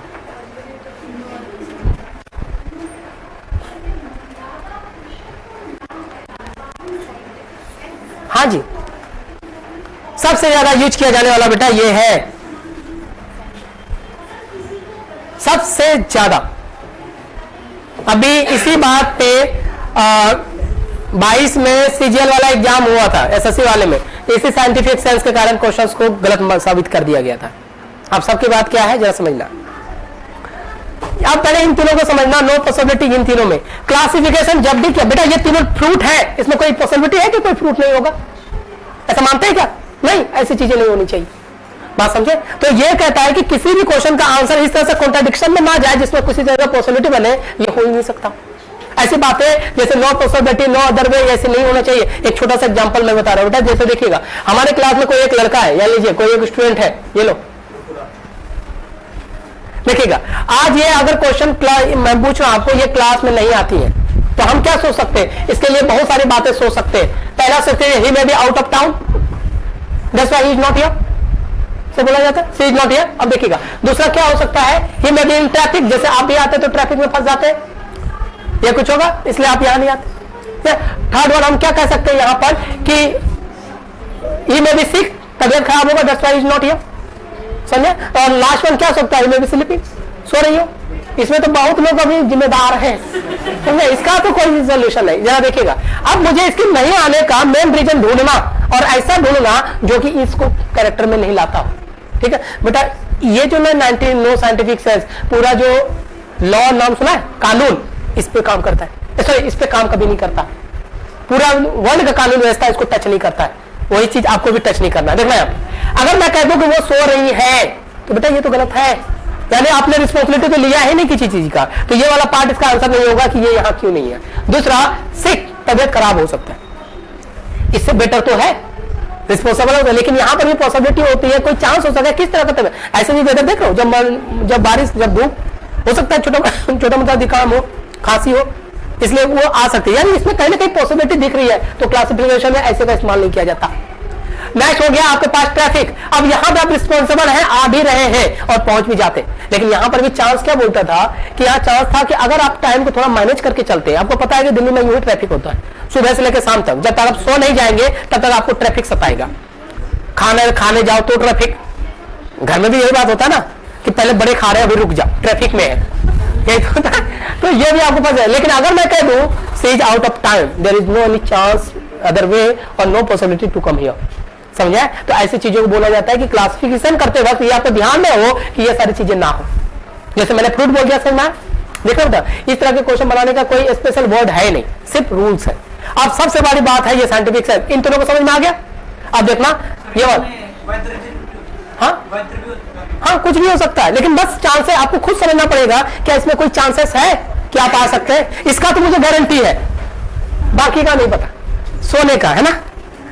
और कि जिस दिन मैंने 9 बजे क्लास रखा ना, लेकिन माने आधे गायब हो जाएंगे, क्योंकि सर रात में सोते ही आराम से 10 से 11 बजे, इतना लेट, हाँ सुबह 10 बजे तक नहीं उठे तो कैसे चलेगा है। अब जरा देखिएगा बेटा, अब ये समझने साइंटिफिक सेंस बेटा 2 वर्ड होता है, बहुत खतरनाक चीज बताने वाला हूं, देखिएगा कॉन्सेप्ट बहुत खतरनाक है, अगर समझ में आ जाए तो बहुत अच्छा, नहीं समझ आए तो उससे भी अच्छा, क्योंकि मैं उसको फिर से समझाऊंगा। देखिएगा, एक होता है साइंटिफिक प्रूफ और एक होता है साइंटिफिक सेंस। साइंटिफिक प्रूफ पूरी दुनिया में वैलिड है, उस पर क्वेश्चन होगा दिखाऊंगा, ये मार्कर है, छोड़ दूंगा ये गिर जाएगा, ये साइंटिफिक प्रूफ है, रीजन क्योंकि ग्रेविटी कहता है, समझे। साइंटिफिक सेंस होता है जो कि ड्यूरिंग द प्रोसेस है, जिसमें हस्तक्षेप मोहर नहीं लगाया कि प्रूफ है, इसको प्रूफ किया जा चुका है क्योंकि ऑब्जेक्ट को नीचे गिरना ग्रेविटी होता है, ये प्रूफ है पूरी वर्ल्ड में, इसको साइंटिफिक प्रूफ कहते हैं। लेकिन जो ड्यूरिंग द प्रोसेस है, जो हाँ भी है, जैसे कोरोना आया हुआ था, दवाई का एक दवाई बनाने में इंसानों को ट्रायल करने में कम से कम 5 साल लगता है, या तो 3 महीने के अंदर कर डाला, तो साइंस पे काम कर रहा था, क्योंकि लोग मरते, इससे अच्छा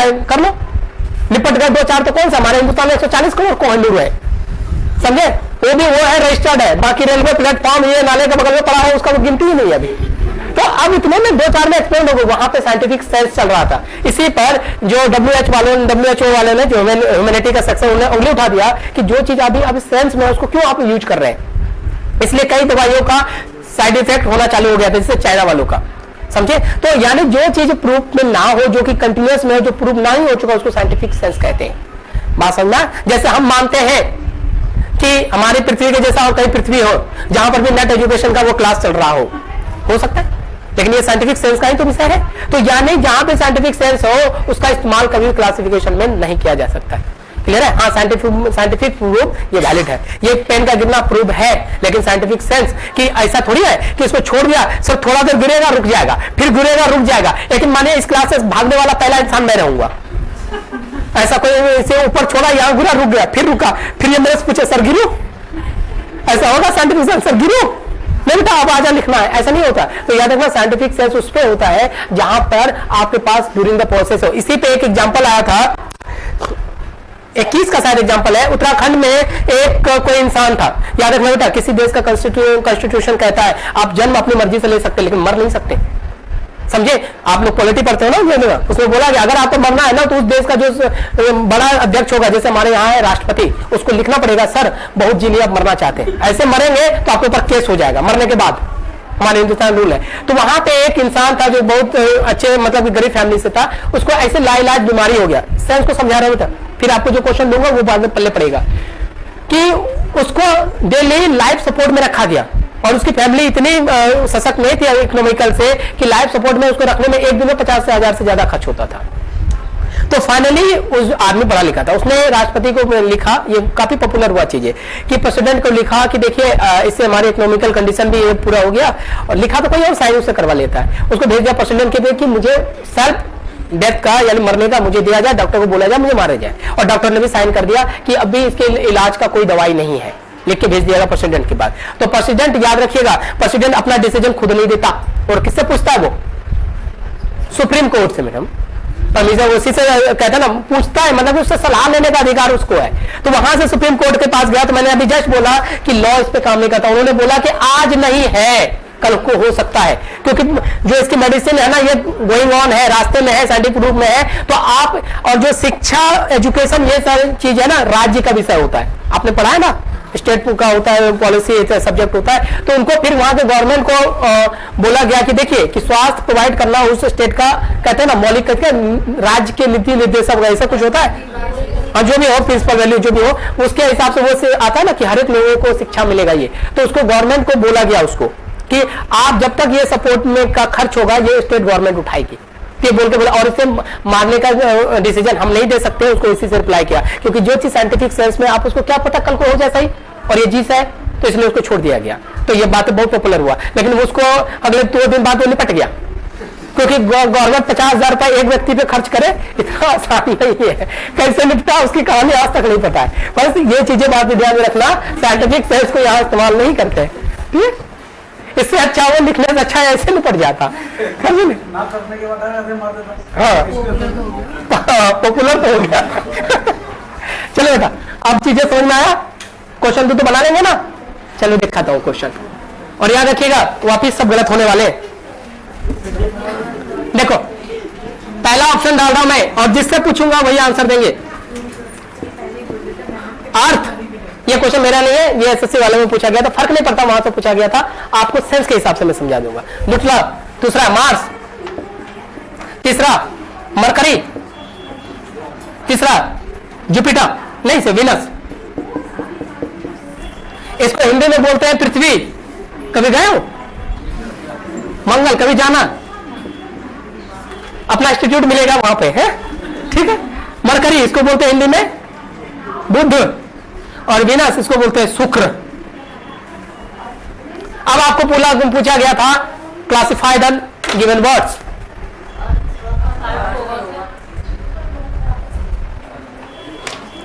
क्या होगा आंसर?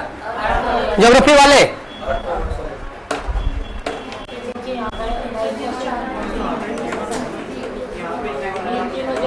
जागृति, प्रतिभा, क्या हुआ आंसर?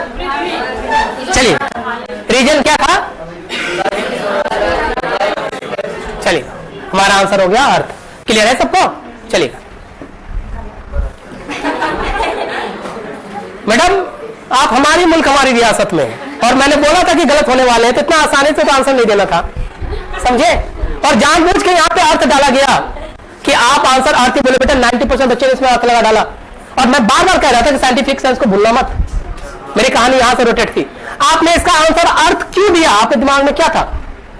लाइफ है, यही बच्चे सोच डाले। बेटा अभी जस्ट बोला था, अभी केपलर 26 का ये हुआ है, डिस्कवर हुआ है, कई बार से, अभी साल भर से जहां पे पूरी लाइफ एग्जिस्ट करती है। एक कम्युनिटी कहता है लाइफ एग्जिस्ट कर रही है क्योंकि वहां पानी है, जहां पानी है वहां लाइफ है, समझे। तो ये साइंटिफिक सेंस पे चला गया। आपका सोचना कि जो पृथ्वी में लाइफ है, बेटा लाइफ तो बहुत ज्यादा ग्रह में होगा, और ये प्रूव हो चुका है कि केपलर 26 जो है, जो जुपिटर के बाद गैलेक्सी में वहां पे है। लेकिन अब इसका आंसर आप साइंटिफिक सेंस में दे ही नहीं सकते, हो गया गलत। मैंने जो अब कई लोगों का मार्स है, अब ये नहीं बचा तो ये होगा, ये नहीं बचा तो ये होगा, देखिएगा। अब कई लोगों का आंसर मार्स था। रीजन सबसे नजदीक का ग्रह है, याद रखिएगा। इसमें भी जो बात होगी ना, जैसे लाइफ वगैरह का सेंस इसमें भी ढूंढा जा रहा है, इसमें भी सेंस का सब्जेक्ट आता है, ये भी नहीं होगा। और नेक्स्ट हमारे पास मरकरी, इसमें कई लोगों ने बोला ये क्यों नहीं होगा, क्योंकि the most nearest planet of the sun. तो इसको बोला गया कि बेटा अभी नियरेस्ट हम बोल रहे हैं ना, ये हमारी कमजोरी है। रीजन क्या है कि हमारा मरकरी के आगे, जैसे ये हमारा सन है, मरकरी के आगे यहाँ पे सन के आगे है, हमारा कोई टेलीस्कोप वगैरह ऐसा भी नहीं हुआ है कि इसके आगे की खोज कर सके, क्योंकि इतना ज्यादा टेम्परेचर यहाँ हो जाता है ना, 4 लाख डिग्री सेल्सियस से ज्यादा हो जाता है। क्या पता यहाँ पे होगा, इसलिए लोग इसको नियरेस्ट मानने से इनकार कर रहे हैं। कहीं ना कहीं तो रुक जाता है, ये भी कर होता है। नेक्स्ट वीनस आंसर है। रीजन क्या है पता, मतलब तुक्के में आंसर माना, लेकिन नहीं। इसमें देखिएगा प्रूफ क्या है, इसका साइंटिफिक प्रूफ है ये, बाकी सेंस पे ज्यादा प्रूफ क्या है बेटा देखिएगा। पूरा सोलर सिस्टम के 2 मात्र प्लैनेट, एक वीनस और एक हमारा यूरेनस, सभी ये छोटा होगा बड़ा होगा, नजदीक होगा जीवन होगा, ये साइंटिफिक सेंस है। लेकिन ये याद रखना बेटा, सारे जो प्लैनेट है वो हमेशा एंटी क्लॉकवाइज घूमता है, लेकिन वीनस और ये जो है ये क्लॉकवाइज घूमता है। ये इसका प्रूफ के सेंस में आंसर भेजा गया। समझ आया? वीनस हर एक ग्रह के उल्टा घूमता है, सिर्फ 2, एक वीनस और यूरेनस। और चूंकि यूरेनस को प्राक सम्मेलन के हिसाब से हटा दिया गया है, तो अब बचा कौन एकमात्र? वीनस, जो कि साइंटिफिक प्रूफ। बेटा घूम रहा है तो घूम रहा है, इसमें सेंस नजर आया क्या किसी को? नहीं सर, थोड़ा घूमती है रुक जाती है। साइंटिफिकली प्रूवन है कि वीनस जो है सोलर सिस्टम का, वो होगा, वो चीजें नहीं करना। इसमें जो यूज किया गया ना, वो साइंटिफिक प्रूफ क्या है कि वो घूमती है। वो हमें कैसे पता चलेगा कि वो क्या यूज कर रहा अरे ये रीजन है, स्ट्रॉन्ग रीजन है, साइंटिफिक प्रूफ है कि सारे प्लैनेट में सभी एंटी क्लॉकवाइज घूमने के कारण ही सन हमें ईस्ट में दिखता है ना। सारे प्लैनेट एंटी क्लॉकवाइज घूमती है सिवाय वीनस और यूरेनस को। यूरेनस को हटा दिया गया है। द प्राक सम्मेलन जो हुआ था 2006 में, वहां से यूरेनस को हटा दिया गया क्योंकि वो प्लैनेट के नॉर्म्स को फुलफिल नहीं कर रहा था। तो मात्र एक बचा कौन? वीनस। इसका अब क्लियर हुआ? जैसे मैंने कहा ना, ये प्रूफ है, गिर जाएगा, समझे, रुकेगा नहीं ये थोड़ी देर, समझे? अब ये क्लियर हुआ सबको? आप समझा कि साइंटिफिक सेंस का मतलब क्या होता है? नेक्स्ट क्वेश्चन दो।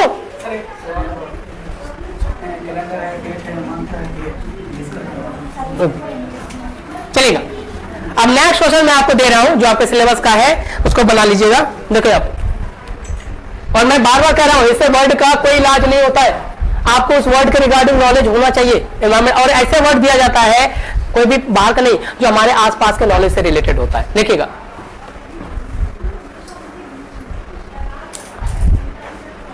एन नाम सुना है? वान नाम सुना है?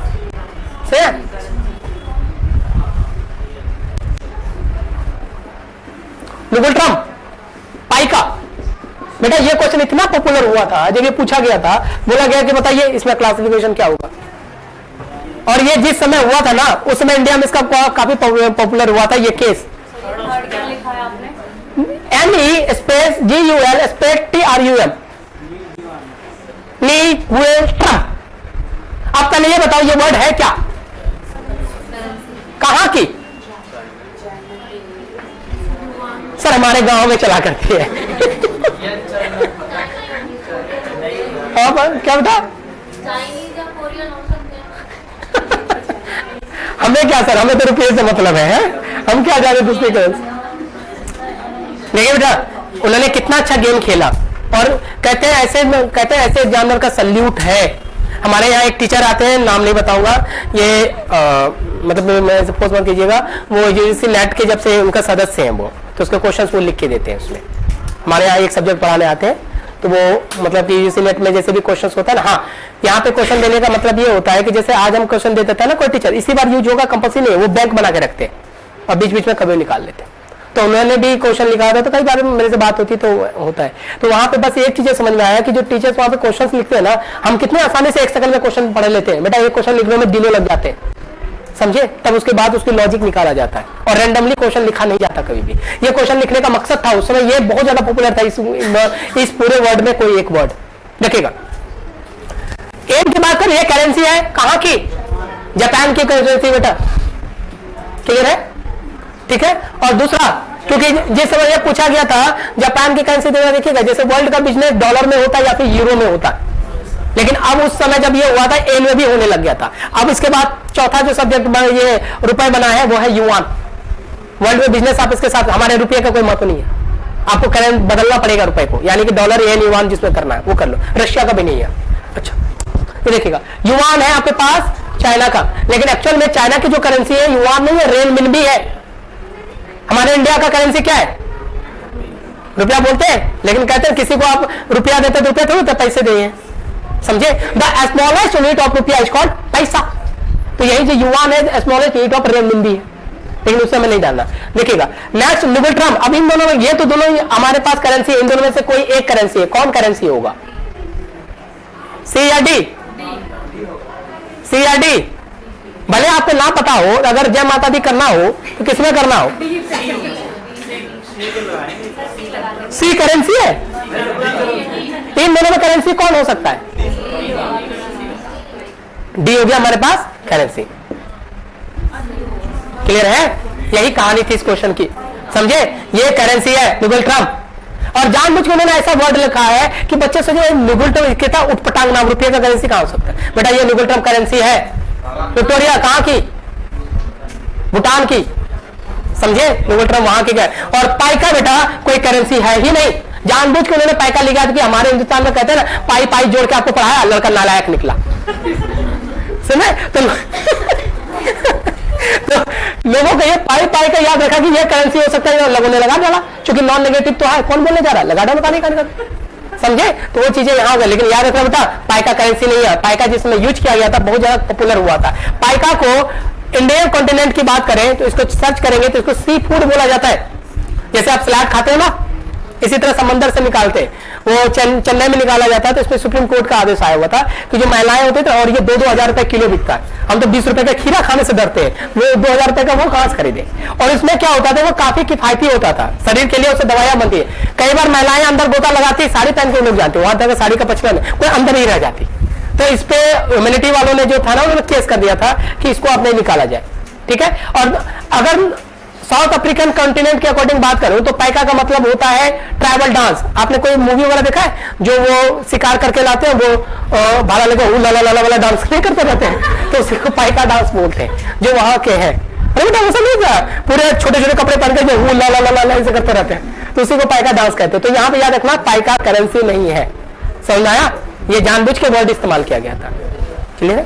गूगल में सर्च करना ये क्वेश्चन है कि नहीं, तो मुझे बताना, क्लियर हुआ अब आपको। क्लासिफिकेशन का देखिएगा अनलिमिटेड वर्ड हो सकता है, लेकिन एट अ टाइम उस वर्ड के रिगार्डिंग आप कितनी नॉलेज रखते हैं ये आंसर है। मेरे से पूछेंगे मैं भी नहीं दे सकता, आप दे सकते, आपको नॉलेज होगा आप दे दें।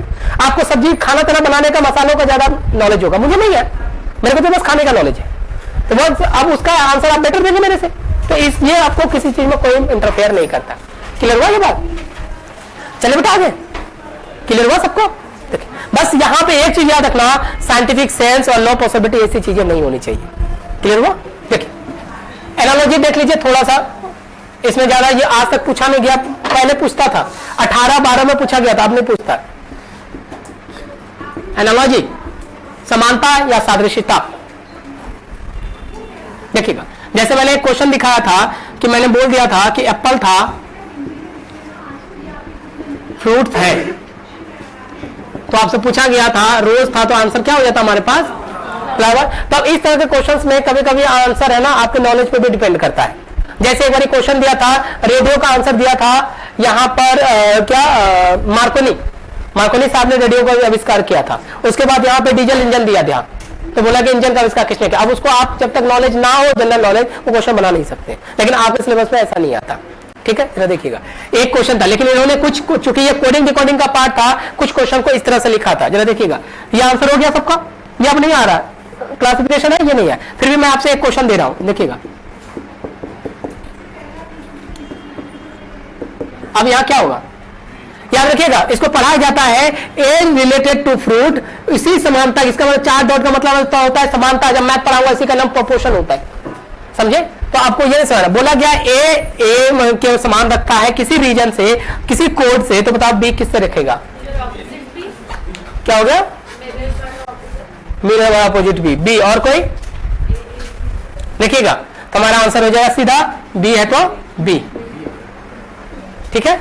आसान है था बेटा। जब इसको कोडिंग डिकोडिंग पढ़ रहा है, बी को बी ही लिख दूं तो कोडिंग हुआ कहां?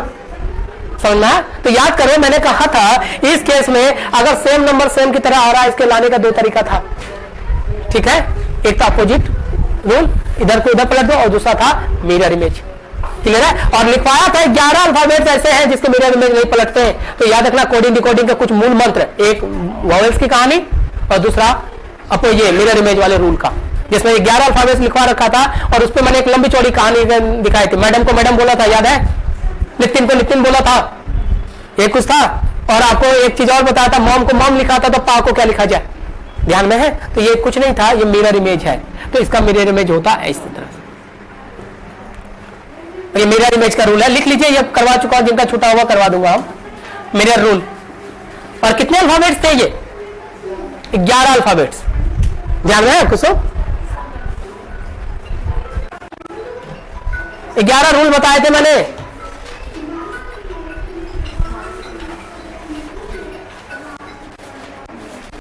क्लियर हुआ? आगे बढ़े, चलिएगा। लास्ट इसका है सेंटेंस कोडिंग। कुछ कुछ क्वेश्चन है सेंटेंस कोडिंग का, वो दिखा देता हूं। क्लियर हुआ? अल्फाबेटिकल समझ आ गया, नंबर समझ में आ गया, वर्ड समझ में आ गया, लास्ट बचा सेंटेंस। हेडिंग डाल दीजिएगा सेंटेंस कोडिंग। बेटा जिनका छूटा हो हड़बड़ाना मत, संडे को मैं क्लास लगाऊंगा। अब इस बार संडे को भी क्लास लगेगी, लेकिन टाइम अल्टरनेट होगा। 11 बजे नहीं लगा, क्योंकि फर्स्ट पेपर सेकंड पेपर को भी देख के चलना है। तो मैं 1 बजे या 2 बजे करवा दूंगा। थोड़ा संडे को एक्स्ट्रा क्लास दे रहा हूं। तो बेटा मेरा टारगेट है कि नवंबर से पहले कोर्स खत्म करा के आपको वापस से रिपीट करवाना।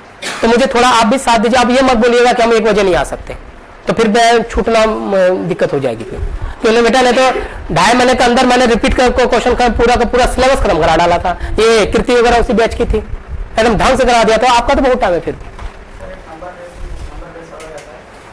उसी को बोलते हैं वर्ड सेंटेंस कोडिंग। जैसे आपने ऐसे क्वेश्चन देखा है कि सी इज ब्यूटीफुल, उसका लिख दिया जाएगा KUTUJU। क्वेश्चन क्या है ये देखो,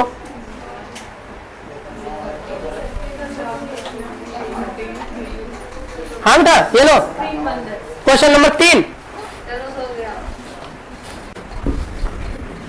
चलो पहले लिख दो सेंटेंस कोडिंग। ये भी है, कुछ ना बोलो ना तो सो जाता है। आपको ना पढ़ाओ ना, कुछ ऐसा होगा तो आप भी सो जाते हैं। आप ही का इसको है ना हैबिट लग गया है, बुरी आदत है ना बेटा। हेडिंग डालो सेंटेंस कोडिंग। वाक्य। बेटा इसके अंदर 2 कोडिंग होगा। एक होता है पैसेज कोडिंग, हिंदी में से गद्यांश बोलते हैं। गद्यांश भी होता है ना, गद्यांश या गद्यांश जो भी होता है, गद्यांश कोडिंग। दूसरा होता है कोडेड सेंटेंस, कोडेड।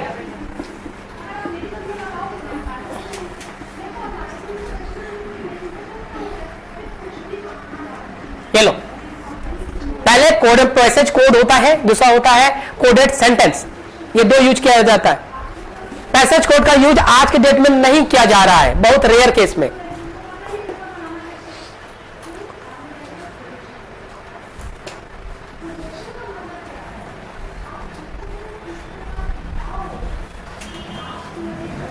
चलिएगा। अब देखें, क्या आपने कभी ऐसे क्वेश्चन देखे हैं, इसको ये कहा जाए उसको वो कहा जाए, तो पूछा जाता है किसको क्या कहा जाए? अरे ऐसे नहीं होते हैं कि एप्पल को ऑरेंज कहा जाए, ऑरेंज को फ्रूट कहा जाए, फ्रूट को ये कहा जाए, तो बताया गया नीचे क्या कहा जाए। ऐसे क्वेश्चन देखा है, उसी को बोलते हैं गद्यांश कोडिंग। क्वेश्चन क्या होगा दिखा देता हूं मैं आपको इस तरह से।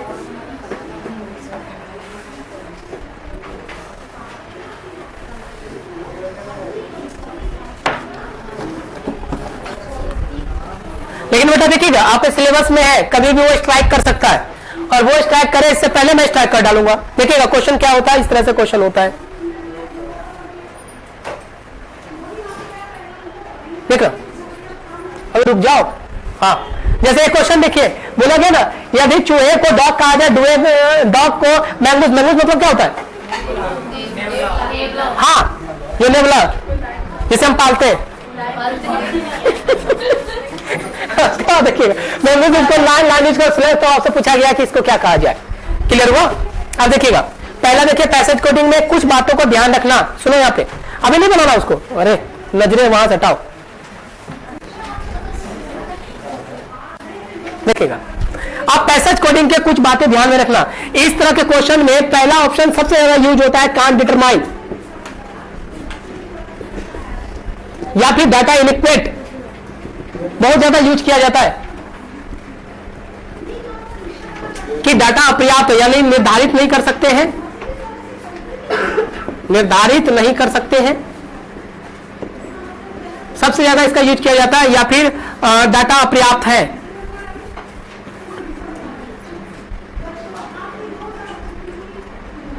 अब पर्याप्त कैसे लिखते हैं?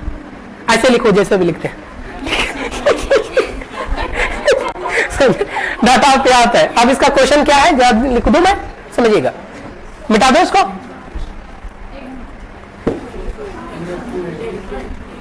इनइक्वेट यानी कुछ भी नहीं है, डाटा खत्म है, अपर्याप्त।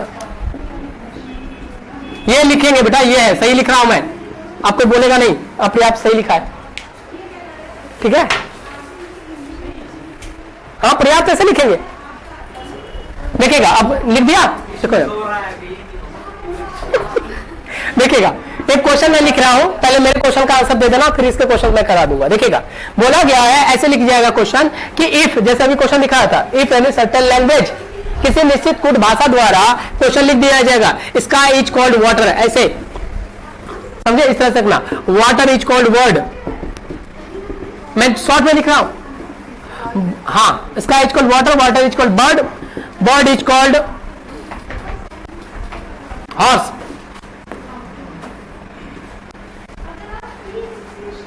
horse is called grass, grass, grass is called rad, rad is called sky। मैं वापस वहीं पे लेके चला गया, ठीक है? ऐसे क्वेश्चन लिख लीजिए, मैं तो ऐसे लिखवाऊंगा बहुत लंबा हो जाएगा। इसका क्या वाटर है, water is called bird, bird, horse, horse, grass, grass, red, red, sky. गलत होने को तैयार? ये रेड है ना सर? हाँ, रेड मतलब क्या होता है?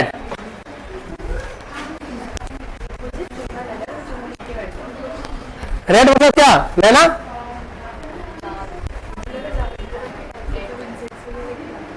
चले इंग्लिश की बना अलग अलग, बोल बोल के अलग है। एक RAD लिख दिया तो ये भी रेड है, RAID लिख दिया तो वो भी रेड है, लेकिन बोलने में टोन बदल जाता है। हम हिंदी सही है, बिल्ली को भी बिल्ली बोल नहीं देते, बिल्ली एक्चुअल में भी बिल्ली रहता है और हिंदी में बोलते में बिल्ली है। सर RAID तो रेड हो गया, बेटा जब नॉर्मली बोल रहे ना तो वही हो जाता है, लेकिन इंग्लिश में बिल्ली को कैट बोल के उसका मतलब निकाल के बोलते हैं, तो हिंदी अच्छा हो गया ना। देखो यहाँ पे अब इस तरह के देखिएगा, पैसेज कोडिंग कहने का मतलब क्या है कि एक पैसेज आपको क्वेश्चन में दे दिया जाएगा, उसके बाद इसी पैसेज से रिलेटेड वो क्वेश्चन पूछ सकता है। क्लियर है? पूछ सकता है, मैंने देख रहा पॉसिबिलिटी बताइए, तब वहां पे वो क्वेश्चन पूछेगा। अब क्वेश्चन कैसे बनाते हैं वो देखना, where do the bird fly, जरा समझिएगा यहाँ पे इस क्वेश्चन को बनाते कैसे। पैसेज कितना भी बढ़ा दे उससे हमें कोई लेना देना नहीं, हम सीधे क्वेश्चन पे स्ट्राइक करेंगे और क्वेश्चन पे स्ट्राइक करेंगे where do the bird fly, इसका जो रियल आंसर होगा हम डिटरमाइन कर लेंगे। Where do the bird fly, पक्षी कहाँ उड़ते हैं? स्काई, उसको हम आंसर में लिख लेंगे और इसको जो कोड क्या होगा वही हमारा आंसर होगा। अब यहाँ पे इसका कोड क्या है? वाटर, तो आंसर क्या होगा हमारे पास? वाटर। आसान है ना? नेक्स्ट क्वेश्चन बना लेंगे, तो याद रखिए पूरे क्लास गलत होने वाले हैं, तो डन कीजिए।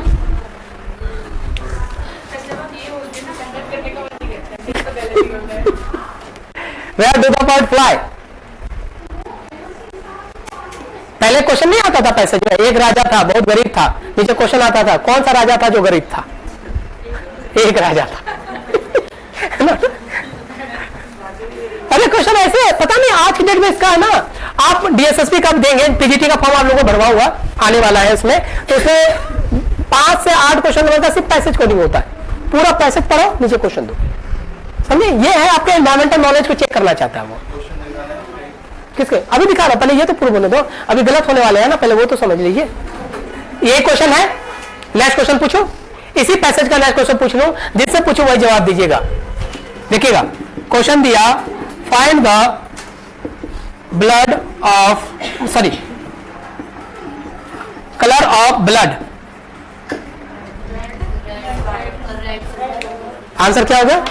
अब सब में ये लग गया कि कभी भी बोल दिया ना कि गलत हो गया, सब तो आंसर देने से भी डरेंगे, बेटा ऐसा कुछ नहीं था।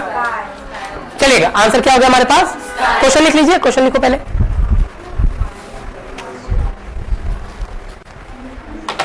Find the colour of blood,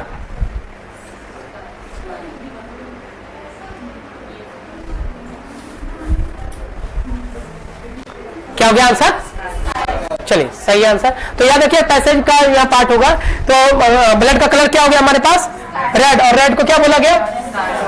कहाँ है भाई, यहाँ रेड को बोला गया इसका है, तो आंसर क्या होगा हमारे पास?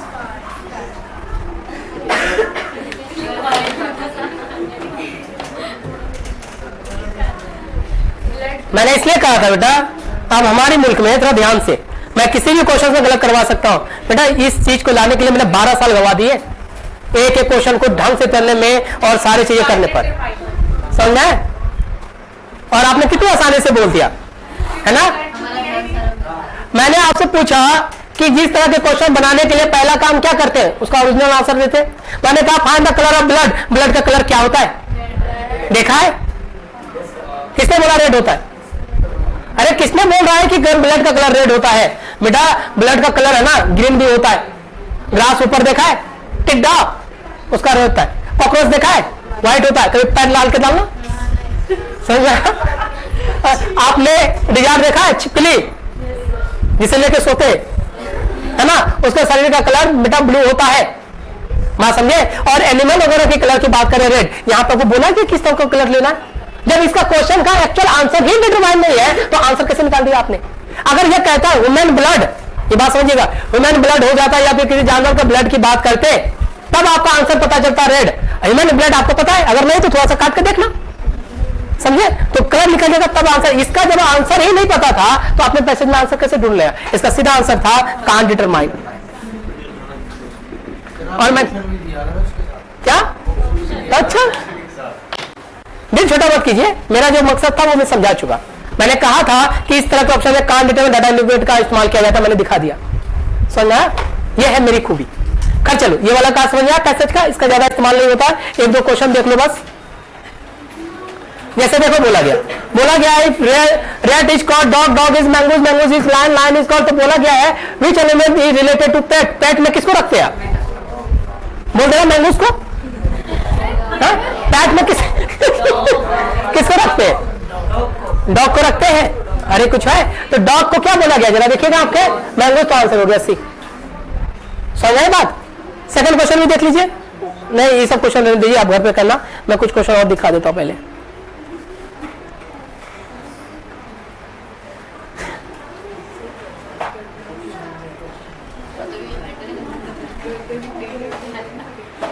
चलिएगा नया शेड्यूल डाल दीजिएगा, पैसेज कोडिंग वाला, कोडेड सेंटेंस। हाँ कोडेड सेंटेंस लास्ट है, चेक कर लो। अब ये क्लियर हुआ, समझा? कोडेड सेंटेंस, इसको हटाओ यहां से। कोडेड सेंटेंस, इसे देखो क्या कहते हैं।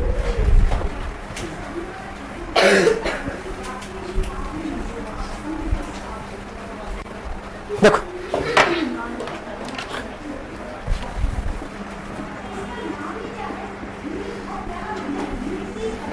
कोडेड सेंटेंस में क्या होता है बेटा, इस तरह के क्वेश्चन दिया जाता है। देखो यहाँ पे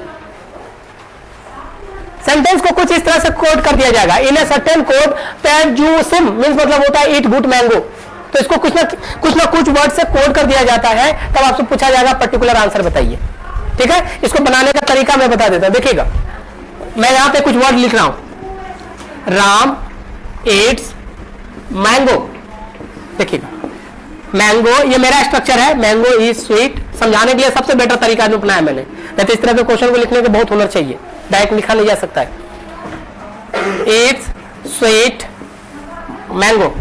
और यहां पे इसको मैं किसी भी वर्ड से कोड कर सकता हूं, कोड दे दिया जाएगा आपको प्लस माइनस इंटू डिवीजन से। देखो यहाँ पे जैसे इसका मतलब मैं लिख दूं ये KU है, TZ है, PY है, और इसका मतलब मैं दे दूं कि TZ है और MN है और TR है, TR ने SR मान लीजिए।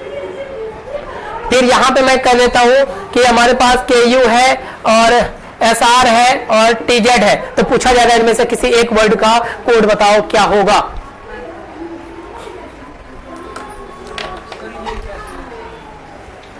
सर आपने ऊपर तो मैंगो PY लिखा है, नीचे आपने एक मिनट रुक जाओ।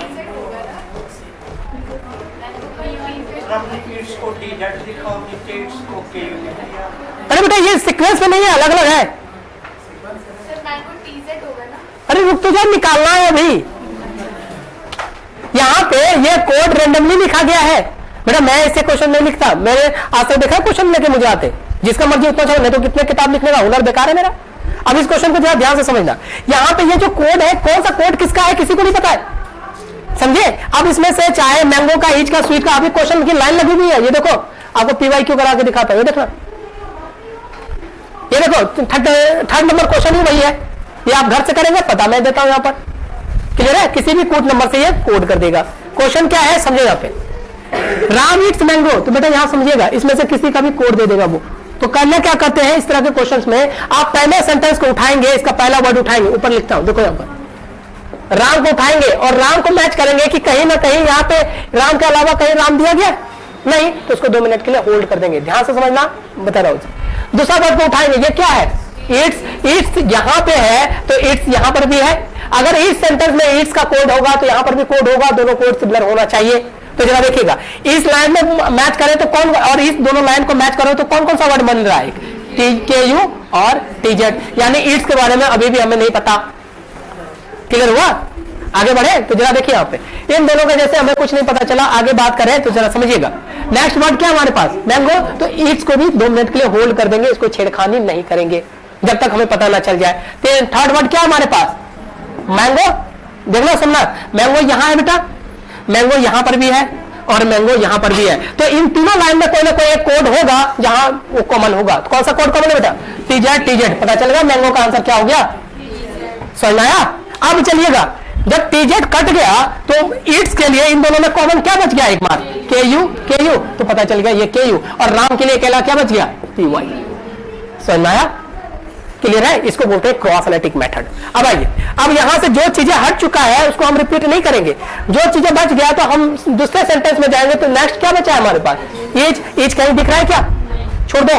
नेक्स्ट क्या बचा हमारे पास, स्वीट, हम स्वीट को चेक करेंगे, स्वीट कहां पे है, 2 जगह में है, यहां पर भी है और यहां पर भी है, तो इन दोनों में कोड कॉमन होगा, तो पता चल गया SR, और इज के लिए क्या बच गया MN, ये है हमारा सेंटेंस कोड।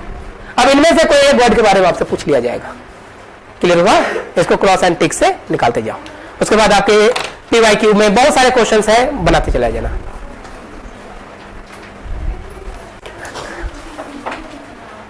सर ये हाँ चलो डन कीजिए, समझ आया सबको।